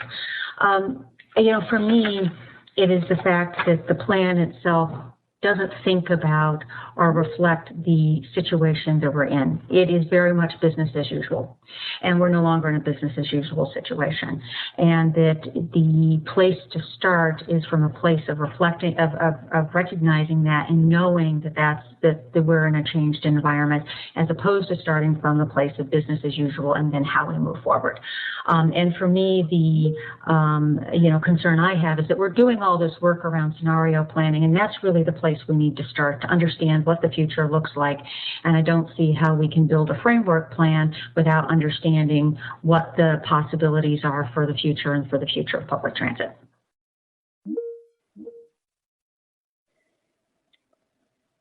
Thanks, Alex. I don't see any more hands, Mr. Chairman. Oh, yes, I do. J.D. Ross, sorry. Director Ross, if you want to lower your hand and unmute. Thank you. I'd just like to say that to me, I see this plan as the framework for everything we do. It should drive scenario planning. Again, and it speaks to transparency and how all of those things are going to occur. So it's kind of a question, I guess, of chicken and egg for me, but I believe that the framework that we're talking about provides the context in which everything else should happen, including scenario planning.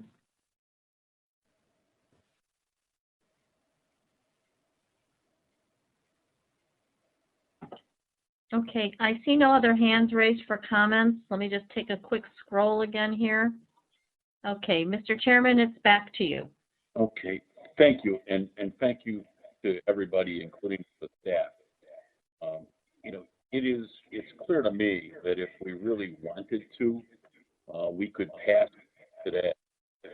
But I've spoken to a number of you, especially representatives from the city, and then yesterday speaking to a lot of the civic groups. In fact, you're uncomfortable if we force the roll call, but this thing, if pushed, could pass. But as a courtesy to the civic groups, we're close, folks, but we're not quite there. And Director Pang said, I think if we, and maybe we could have some in-person meetings over the next couple weeks.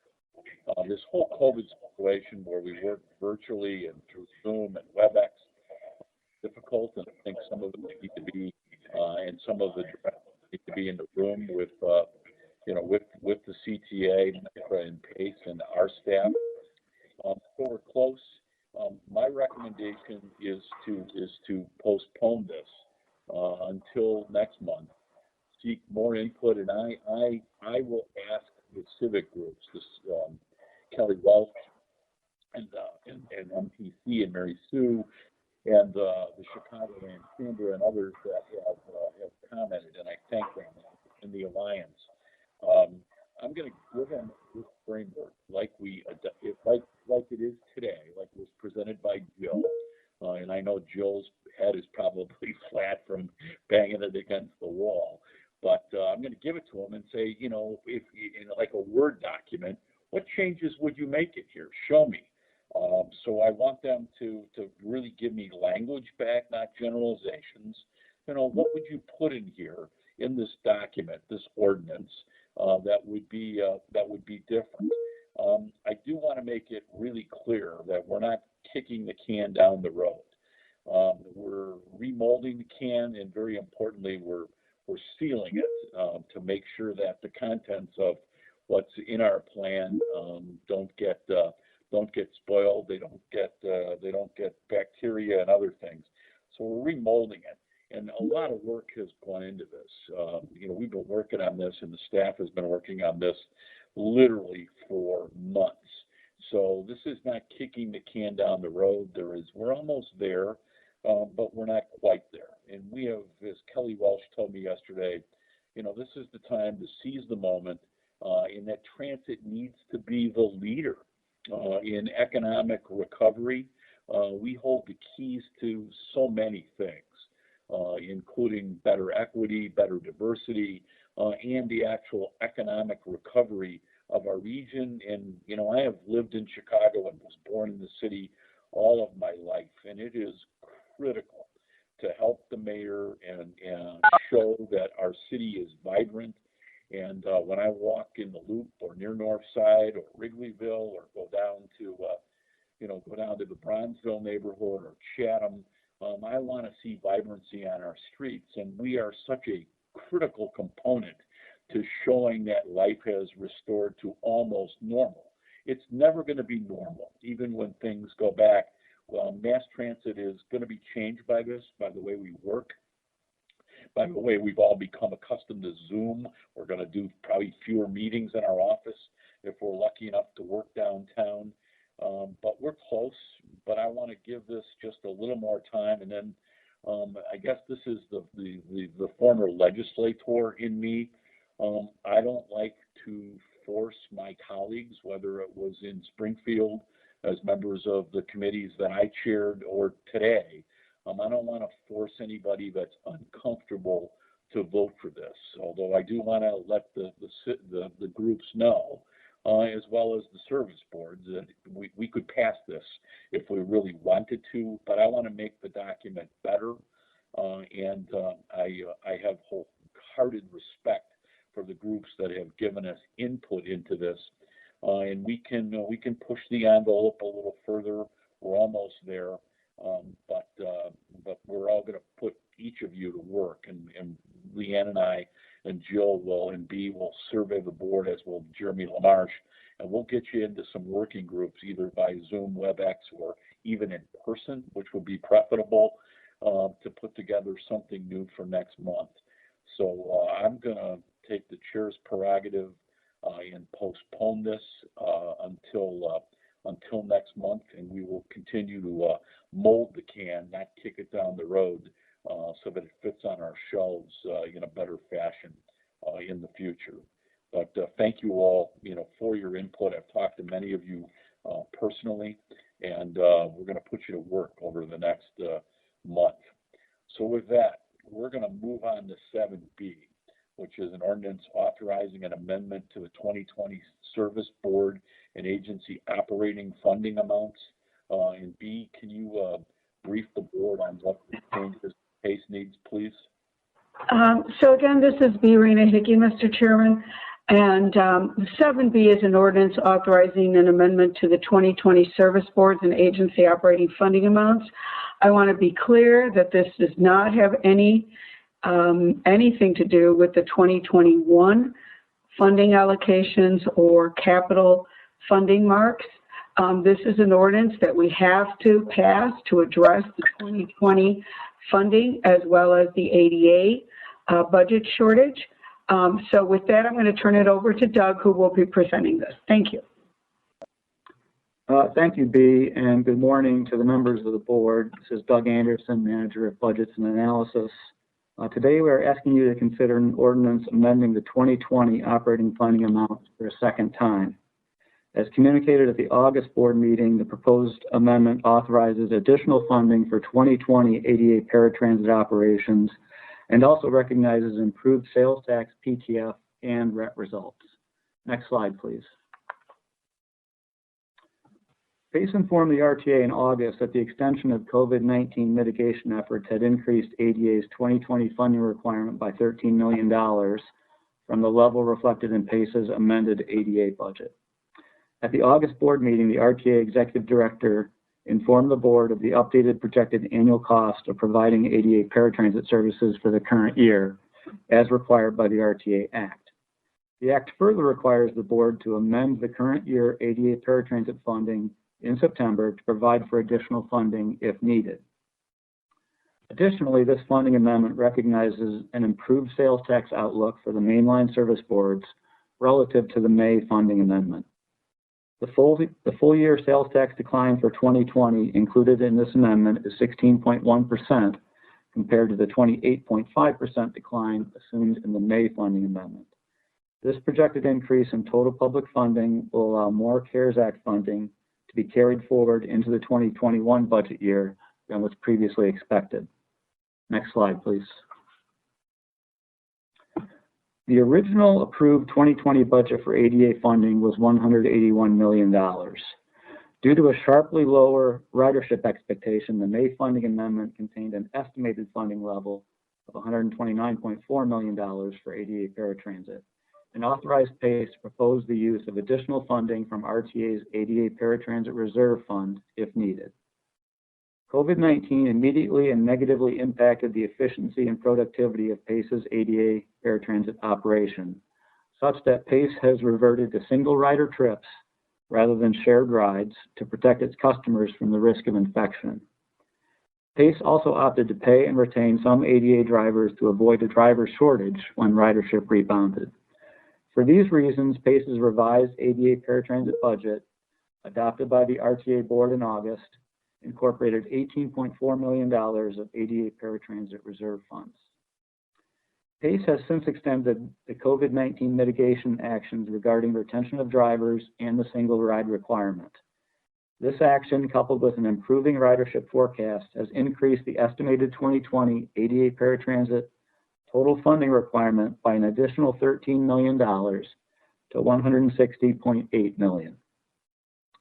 Staff recommends that the additional $13 million requirement, like the $18.4 million requirement approved in August, be sourced from the ADA Paratransit Reserve Fund, comprised of prior year ADA positive budget variances. This approach will preserve as much current year sales tax as possible for the mainline service boards. Next slide, please. In this same funding amendment, we have incorporated an improved outlook for CTA, Metra, PACE Suburban Service, and RTA 2020 funding. Actual RTA sales tax results for March, April, and May, shown in dark orange on the slide, had exceeded the very gloomy projections from early on in the COVID-19 crisis that were assumed in the May funding amendment. This chart compares those assumptions, the blue bars, to the assumptions in the proposed funding amendment under consideration today, represented by the orange bars and based on a revised and recent custom sales tax forecast from Moody's Analytics. While up to a 50% drop in sales tax receipts had been feared for the second quarter, April and May results were 27.5% and 22.4% lower than prior year, respectively. In total, the May funding amendment assumed a full year 2020 sales tax decline of 28.5% versus 2019. This second funding amendment projects an improved full year sales tax decline of 16.1% versus prior year. Next slide, please. Our revised sales tax growth assumption on the previous slide results in the amended 2020 RTA funding level contained in Ordinance Schedule 1A and shown in this table. Excluding the ADA paratransit increase, the funding amendment restores $199 million of 2020 funding from sales tax, PTF, and RET for CTA, Metra, Pace Suburban Service, and the RTA agency's requirements. These increases will be very beneficial with respect to the longevity of the $1.438 billion of CARES Act funding the RTA region has been awarded. Next slide, please. The increased RTA funding in turn reduces the expected amount of CARES Act funding needed for the 2020 budget year, as shown on this slide.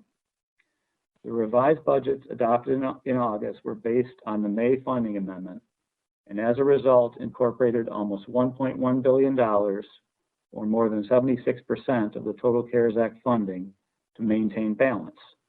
The proposed funding amendment mitigates this utilization by $199 million.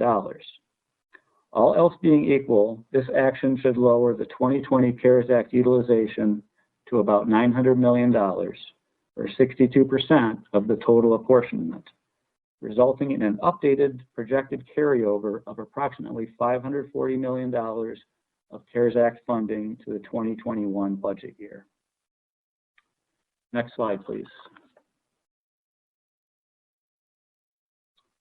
The funding amendment ordinance requires PACE to submit a revised ADA paratransit operating budget conforming to the amended RTA funding level of $160.8 million within 30 days. CTA, Metra, and PACE Suburban Service budget staffs will use these updated 2020 funding projections in the development of their 2020 estimated financial results to be included with their proposed 2021 budget submittals in October. The 2020 estimated financial results shall serve as the revised budgets required by Section 4.11C1 of the RTA Act and shall be reviewed by the board alongside the 2021 budget submittals. This approach will allow the service boards to focus on the development of their 2021 budgets while still meeting the requirement for submitting revised 2020 budgets in response to the funding amendment. The service board's 2020 estimated financial results may also include updated fare revenue and expense projections and should produce further refinement of the amount of CARES Act funding required for 2020, while also quantifying the remainder of CARES Act funding to be carried over and available for the 2021 operating budgets.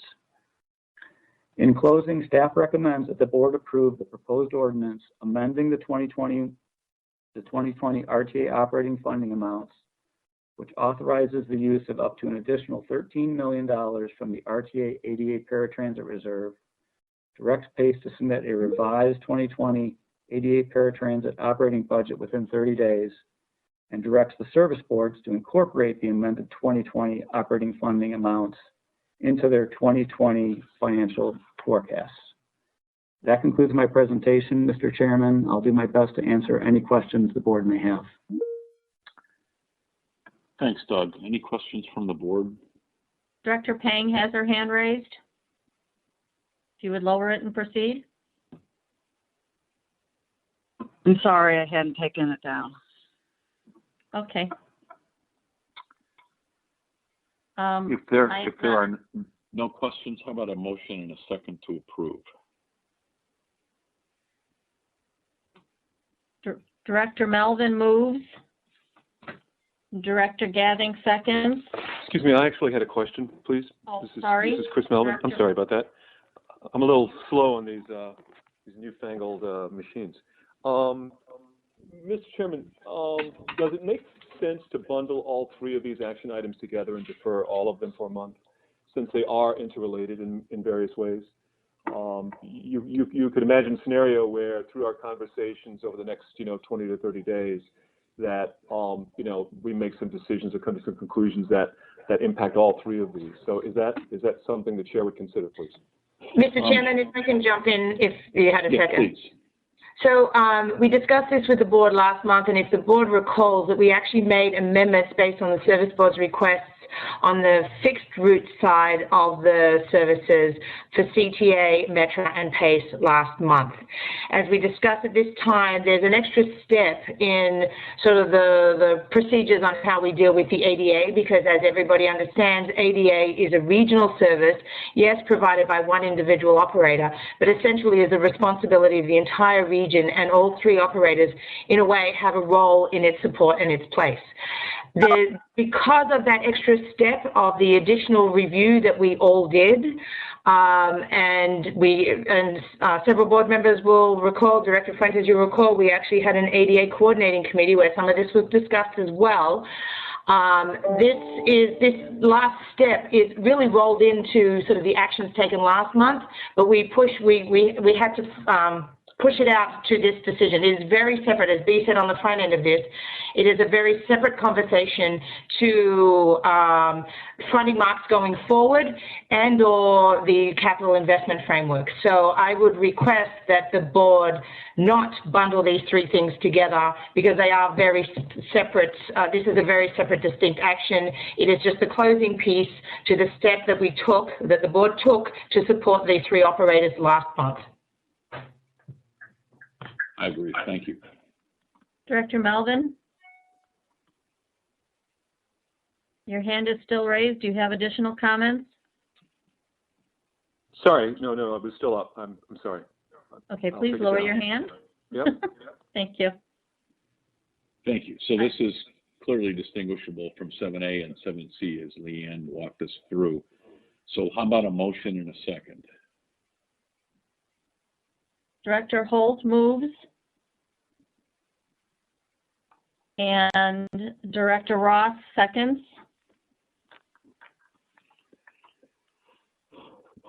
Any discussion on that? If not, Madam Secretary, you want to take the roll, please?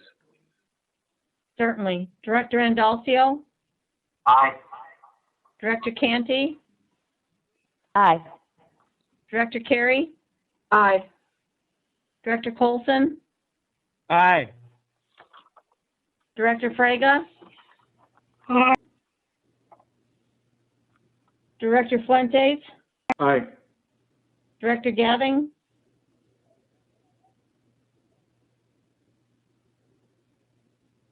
Director Gavin? Can you unmute? Aye. Thank you. Director Holt? Aye. Director Kotel? Aye. Director Lewis? Aye. Director Melvin?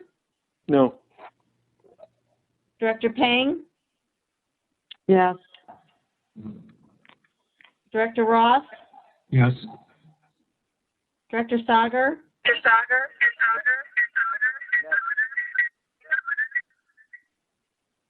Is that a yes? Yes. Chairman Dillard? Yes. We have 14 ayes, 1 nay, and 1 absent. Thank you. And so 7B is approved. Let's move on, and thank you, Doug. Let's move on to I think B for the next ordinance on the marks. Hello again. The board adopted the budget business plan call in May, which allows for adequate time for the service boards to develop their budgets, conduct required public hearings, and pass their board budgets, as well as present to the RTA board in November and for passage in December. In accordance with that plan and schedule adopted by the RTA board, we have been working with the service boards since May to develop operating and capital funding amounts that we are presenting to you today.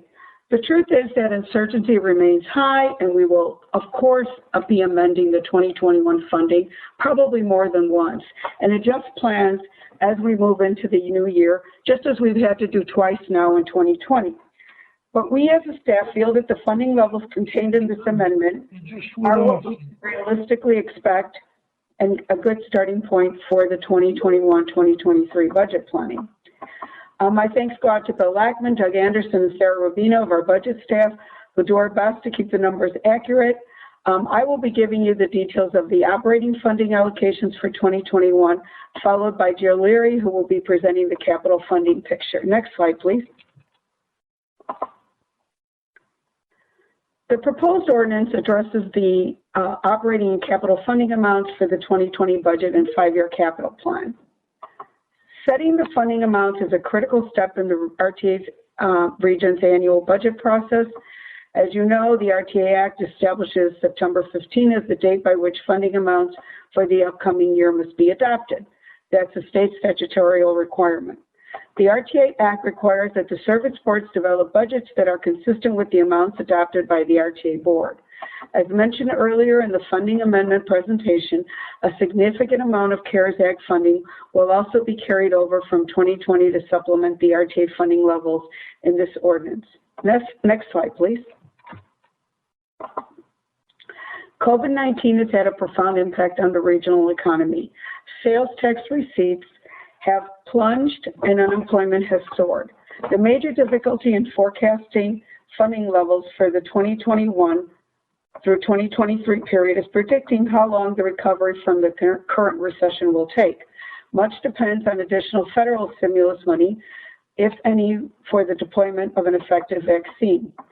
To help with that uncertainty, RTA has continued to contract with a third party, Moody's Analytics, to provide an objective custom sales tax.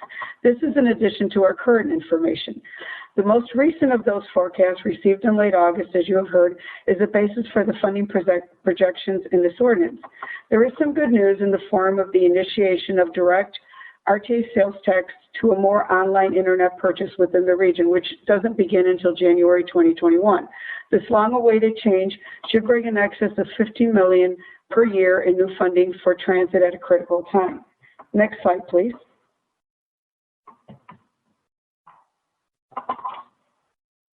The table shows the assumed growth rate of sales tax and RET, or the real estate transfer tax. The 2020 funding amendment just executed with a 16% decline from 2019 serves as the basis for our 2021 projections. After the addition of the new online sales tax impact, 2021 sales tax is expected to be down another 0.5% from 2020, with a significant rebound in 2022 and 2023 as the nation recovers from the recession. The real estate transfer tax, the RET, is assumed to move in line with the sales tax, with the exception of 2021 when the sales tax receives the bump from the imposition of the online sales tax. Next slide, please. The resulting sales tax for 2020 and 2021 are around $1.050 billion. As this chart shows, that level of sales tax essentially sets the clock back to 2012 and 2013 funding levels. However, remember that the CARES Act funding will be available to supplement RTA funding. Next slide, please. This table shows the resulting amounts of RTA operating funding proposed for each service board. Normally, we would compare funding levels to the previous budget. However, it may be more relevant to compare the proposed funding amounts to the previous 2021 plan in place at the time the 2020 budget was adopted in December 2019. As you can see on the bottom line, total RTA funding has declined by $415 million from that previous plan. Decreases for the service boards range from 23% to 26%. For ADA paratransit, PACE staff has indicated that a funding level of $165.7 million should suffice for 2021, but much uncertainty remains in that funding requirement as well. RTA short-term debt service and the joint self-insurance fund premiums are expected to increase by $6.3 million, and as a result, the RTA agency budget is projected to be funded with $19 million of sales tax plus carried over CARES Act funding. Next slide, please.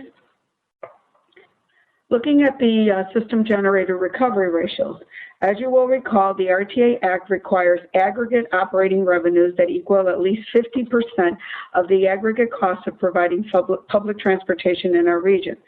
Service Board recovery ratios are proposed to remain unchanged for 2020, with each Service Board charged with achieving its individual ratio in order to ensure a regional recovery ratio of 50%. As authorized by the May funding amendment, CARES Act funding requisitioned to replace lost fare revenue will continue to be counted as operating revenue for purposes of meeting required recovery ratios. Next slide, please. Shifting our view to the capital funding picture, I will turn the presentation over to Jill. The 2021 capital program includes $1.3 billion, roughly one-third of the continued effort from the state's 2019 Rebuild Illinois Capital Program. Jill? Thanks, Bea. Additionally, the federal formula amount is based on levels established by Congress in 2015 with the passage of the FAST Act and adjusted based on the actual 2019 and 2020 apportionments. Next slide. As discussed in the earlier agenda item, the language in the framework ordinance was deferred by the board, so it also has impacts on the capital funding marks in the ordinance we're proposing here. As we've discussed, our proposal was to leave the current 2021 to 24 as was previously approved and not making any future allocations for the year of 2025. Given the earlier discussion, I will defer to the chairman and the board on how best to handle this. Next slide. Wrapping this up, this pie chart shows how the capital funding from all the sources is split among the service boards for this next year. Next slide. And finally, here's the 5-year capital program funding by funding source. I'll turn this back over to Bea to close out. Thank you, Jill. So finally, here is a snapshot of the budget calendar through the remainder of the calendar year. As I indicated earlier, the RTA board adopted the budget call in May, setting up the budget development schedule. Today, we are recommending board adoption of the funding allocations as presented. On October 16th, 5 weeks from tomorrow, the service boards submit their proposed operating budgets, 2-year financial plans, and 5-year capital programs to the RTA before entering the public hearing process in October and November. November 15th is the statutorily defined date for the service boards to submit their adopted budgets to the RTA. On November 19th, a special RTA Finance Committee meeting will be held to review the budgets and capital programs of each transit agency. And on December 17th, the staff will present the consolidated regional budget for board adoption. The RTA and the service boards have again worked through the several rounds of negotiations to reach consensus on funding levels that address the needs of the region and the service board and in a fair and equitable manner by the statutory required deadlines. Accordingly, staff is requesting board adoption of the funding amounts presented. This concludes my presentation. I will be happy to answer any questions. Thank you, Bea and Jill. Questions from the board or comments? I am not seeing any hands at this time.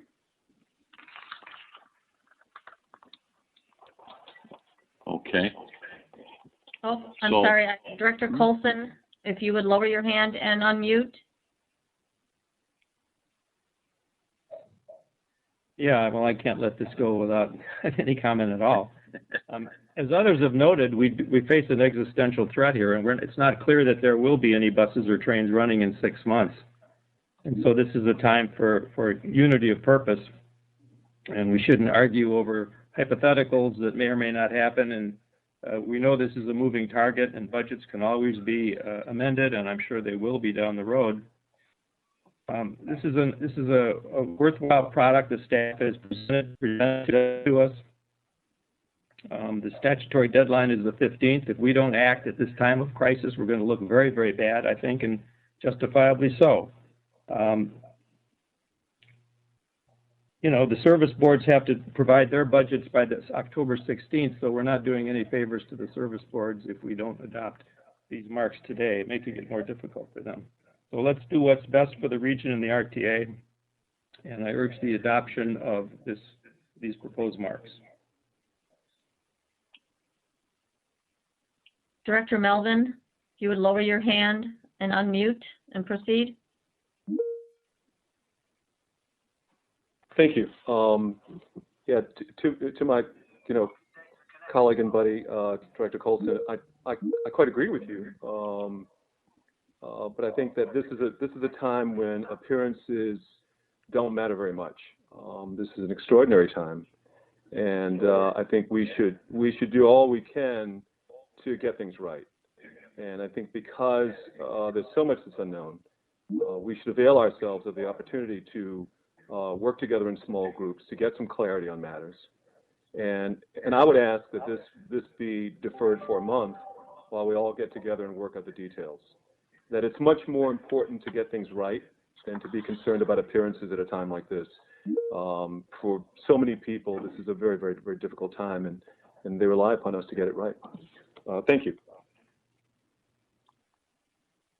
Thank you. Any other comments or questions from the board? Director Colson? Yeah, let me just say, any of my colleagues who have problems with these proposed marks, I wish they would state them on the record with particularity, and so we can know what the problems with it are.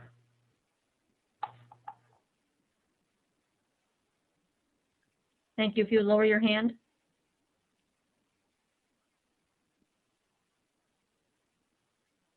Yes, I think this is John Frigga, and I think that it's time to do something. We may not have answers for many months. Yes, we do have all the answers, but we do not have all the answers. But I personally think that it's time to do something. So I support the resolution. Thank you. Thank you, Director Frigga. I'm not seeing any additional hands. If you give me a second to scroll just to confirm that. Okay, Mr. Chairman, there are no other hands raised. Okay. Thank you. I mean, my thought process on this is the same as it was on 7A, our framework for transit capital improvements. We could pass this today, and I know some of you think we should.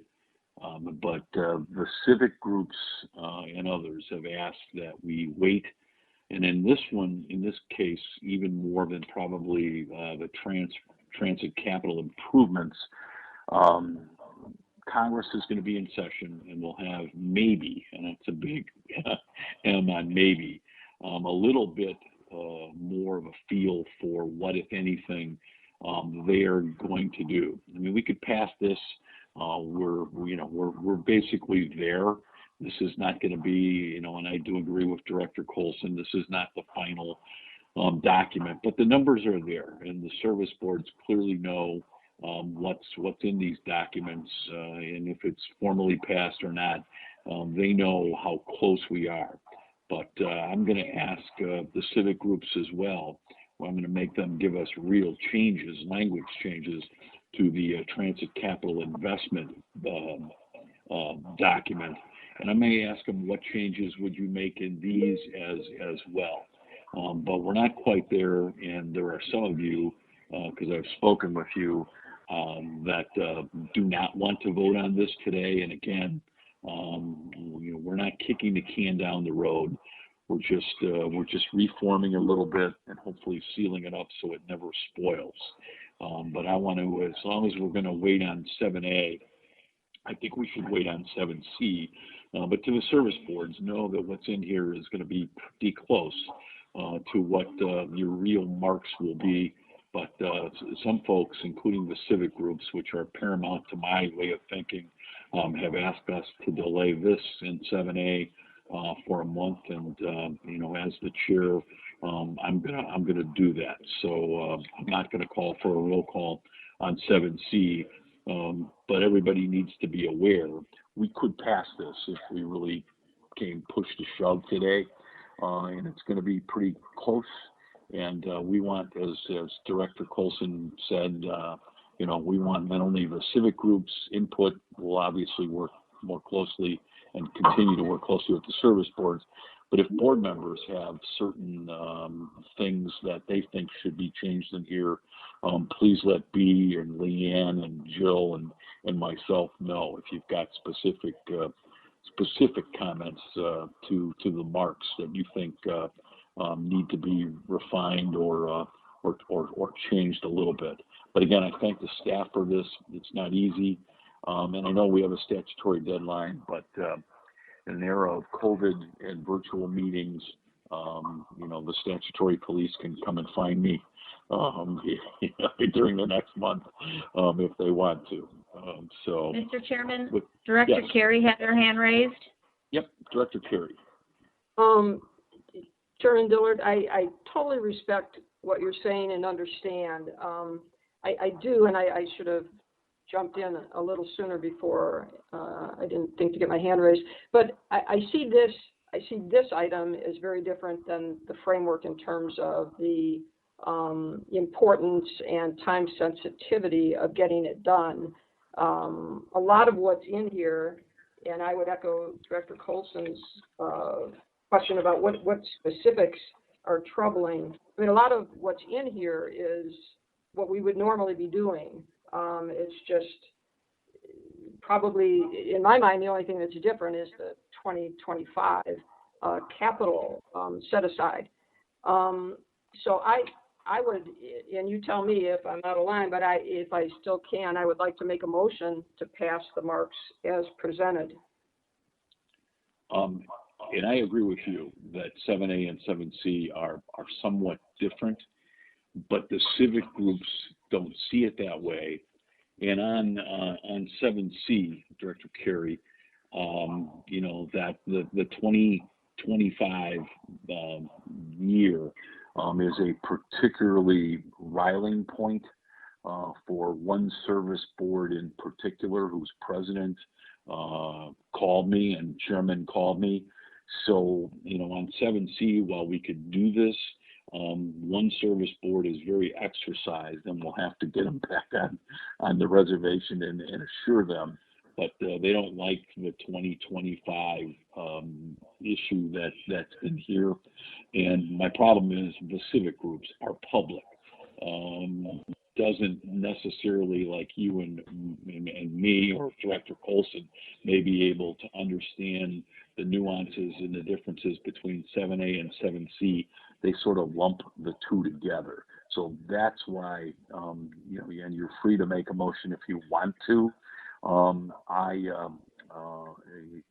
I would encourage you not to do that. But I completely understand your point. But the groups that are giving us input don't separate out 7A and 7C like we do. But again, on 7C, I'm going to tell the service boards these marks are real close to what they're going to be. Director Colson has his hand up again. Please lower it and unmute. Yeah, respectfully, Mr. Chairman, I don't know what these civic groups are saying about these marks. Nobody said anything to me. I don't know what the service boards are objecting, or specifically why they're objecting to these marks. And I agree with my colleague, Director Carey, that we have a statutory duty to vote on this. So construing her request as a motion to pass the resolution, I will second it. And I think we should take a roll call. And if it doesn't pass, then at least the public and these civic groups that have been clamoring for transparency will know why, because I don't know why as it stands right now. So I move the question. Let's vote. Okay. So it's been moved by Director Carey, seconded by Director Colson, that we take a vote on 7C. Any discussion on that? Otherwise, Madam Secretary, take a roll call. Director Andolfio? No. Director Canty? No. Director Carey? Aye. Director Colson? Aye. Director Fraga? Aye. Director Fuentes? No. Director Gadding? No. Director Holt? No. Director Cotel? No. Director Lewis, Yes. Director Melvin, No. Director Payne, No. Director Ross, Yes. Director Sager,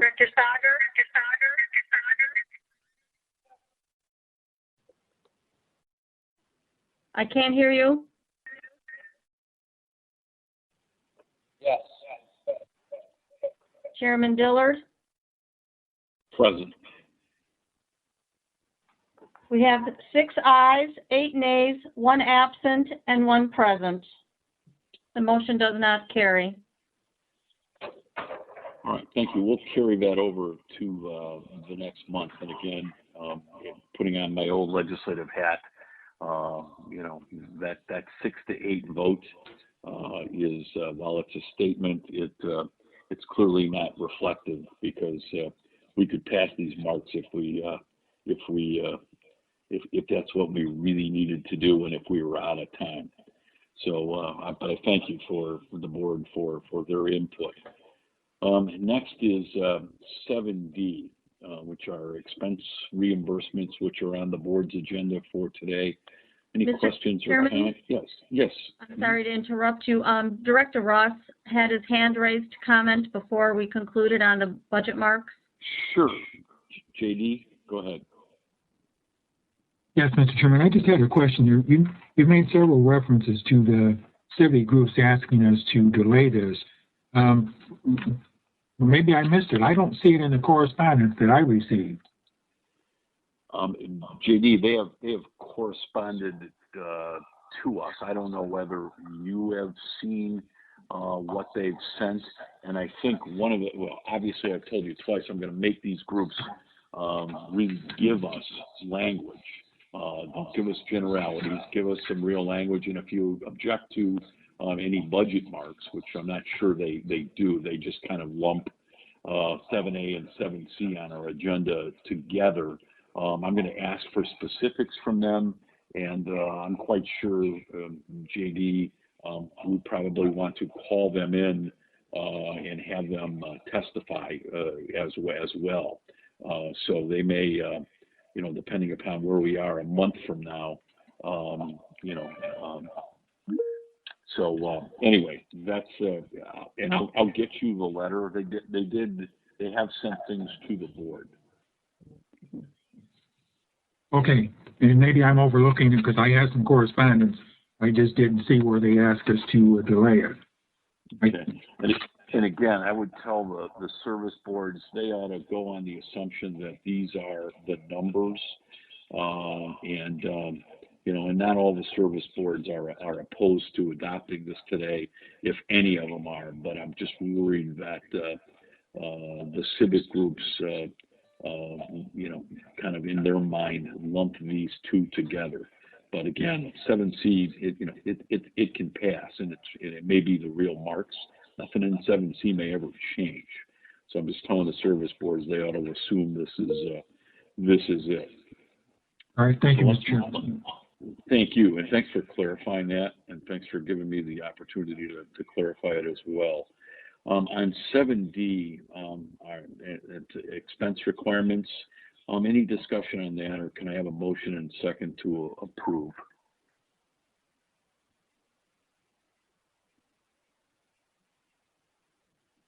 Director Melvin moves. Director Melvin moves and Director Gathing seconds. Thank you. Audrey, is a roll call required, or can we just take the attendance roll call? No, we need a roll call. Okay, I'll take a roll call. Director Andalcio? Yes. Director Canty? Yes. Director Carey? Aye. Director Colson? Yes. Director Frega? Yes. Director Fuentes? Aye. Director Gathing? Yes. Director Holt? Aye. Director Cotel? Aye. Director Lewis? Yes. Director Melvin? Yes. Director Payne? Yes. Director Ross? Yes. Director Sager, Yes. Chairman Dillard, Aye. 15 ayes and 1 absent. Thank you. Item A is new business. The next item, anybody have anything under new business? Is there anything to come before the board? Mr. Chairman, it's Leanne. Can I just make one clarifying comment to the full board? Please. Thank you. Just to clarify that any comments that we receive related to board items from civics, the public, or anybody, we share them on directly with the board. All the items and questions, or all the comments we have received to date on any items were included in the board packet, and we will continue to do so to make sure that all board members have full information. So please just be assured that any comments that we receive from civics, the public, or anyone, we will ensure that you continue to get those. That's it. Thanks. Thank you. Any new business? If not, I want to remind folks that the next scheduled meeting date for the RTA board is Thursday, October the 15th, beginning at 9 o'clock in the morning. And again, we'll advise you of the virtual nature or location of this meeting as we get closer because of COVID-19. And until then, I hope everybody stays safe and healthy. Now, very importantly, the final item on the agenda is an executive session. And I'll ask Nadine to cite the exception for the closed nature of why we have to go into executive session. Nadine, you want to give us those reasons? Sure, pursuant to, sorry, Chairman, I didn't follow the 2-second rule. Pursuant to subsection 2C21 and the requirements of section 2A of the Open Meetings Act, if the board would vote to continue the meeting and adjourn following the executive session, we can then move to the closed portion of the meeting. Great, thank you. We need a motion and a second to move to executive session, and we'll adjourn from there. Remember to use your hand-raising tool for the motion and the second. And when she's done taking the roll, I'll talk a little bit about how we log into the Teams meeting, which is a different app. So we'll get off this one and go to Teams. Audrey, is there a motion and a second? Yes, Director Andalcio moved and Director Ross has seconded. And we go into executive session. Will you take the roll call, please? Yes, Director Andalcio, Yes. Director Canty, Yes. Director Carey, Aye. Director Colson, Aye. Director Frega, Aye. Director Fuentes, Aye. Director Gadding, Yes. Director Holt, Yes. Director Cotel, Aye. Director Lewis, Yes. Director Melvin, Yes. Director Pang, Yes. Director Ross, Yes. Director Sager, Yes. Chairman Dillard. Yes. 15 ayes and 1 absent. Thank you. So what we will do is disconnect from this meeting and log into the Teams meeting for the executive session, either through the calendar invite or the email link. Audrey sent this earlier this week to all of us. We have to take a roll call at the beginning of the executive session, so please, log in within the next 3 or 4 minutes. But with that, the regular session of the Regional Transportation Authority is adjourned. Thank you, everyone.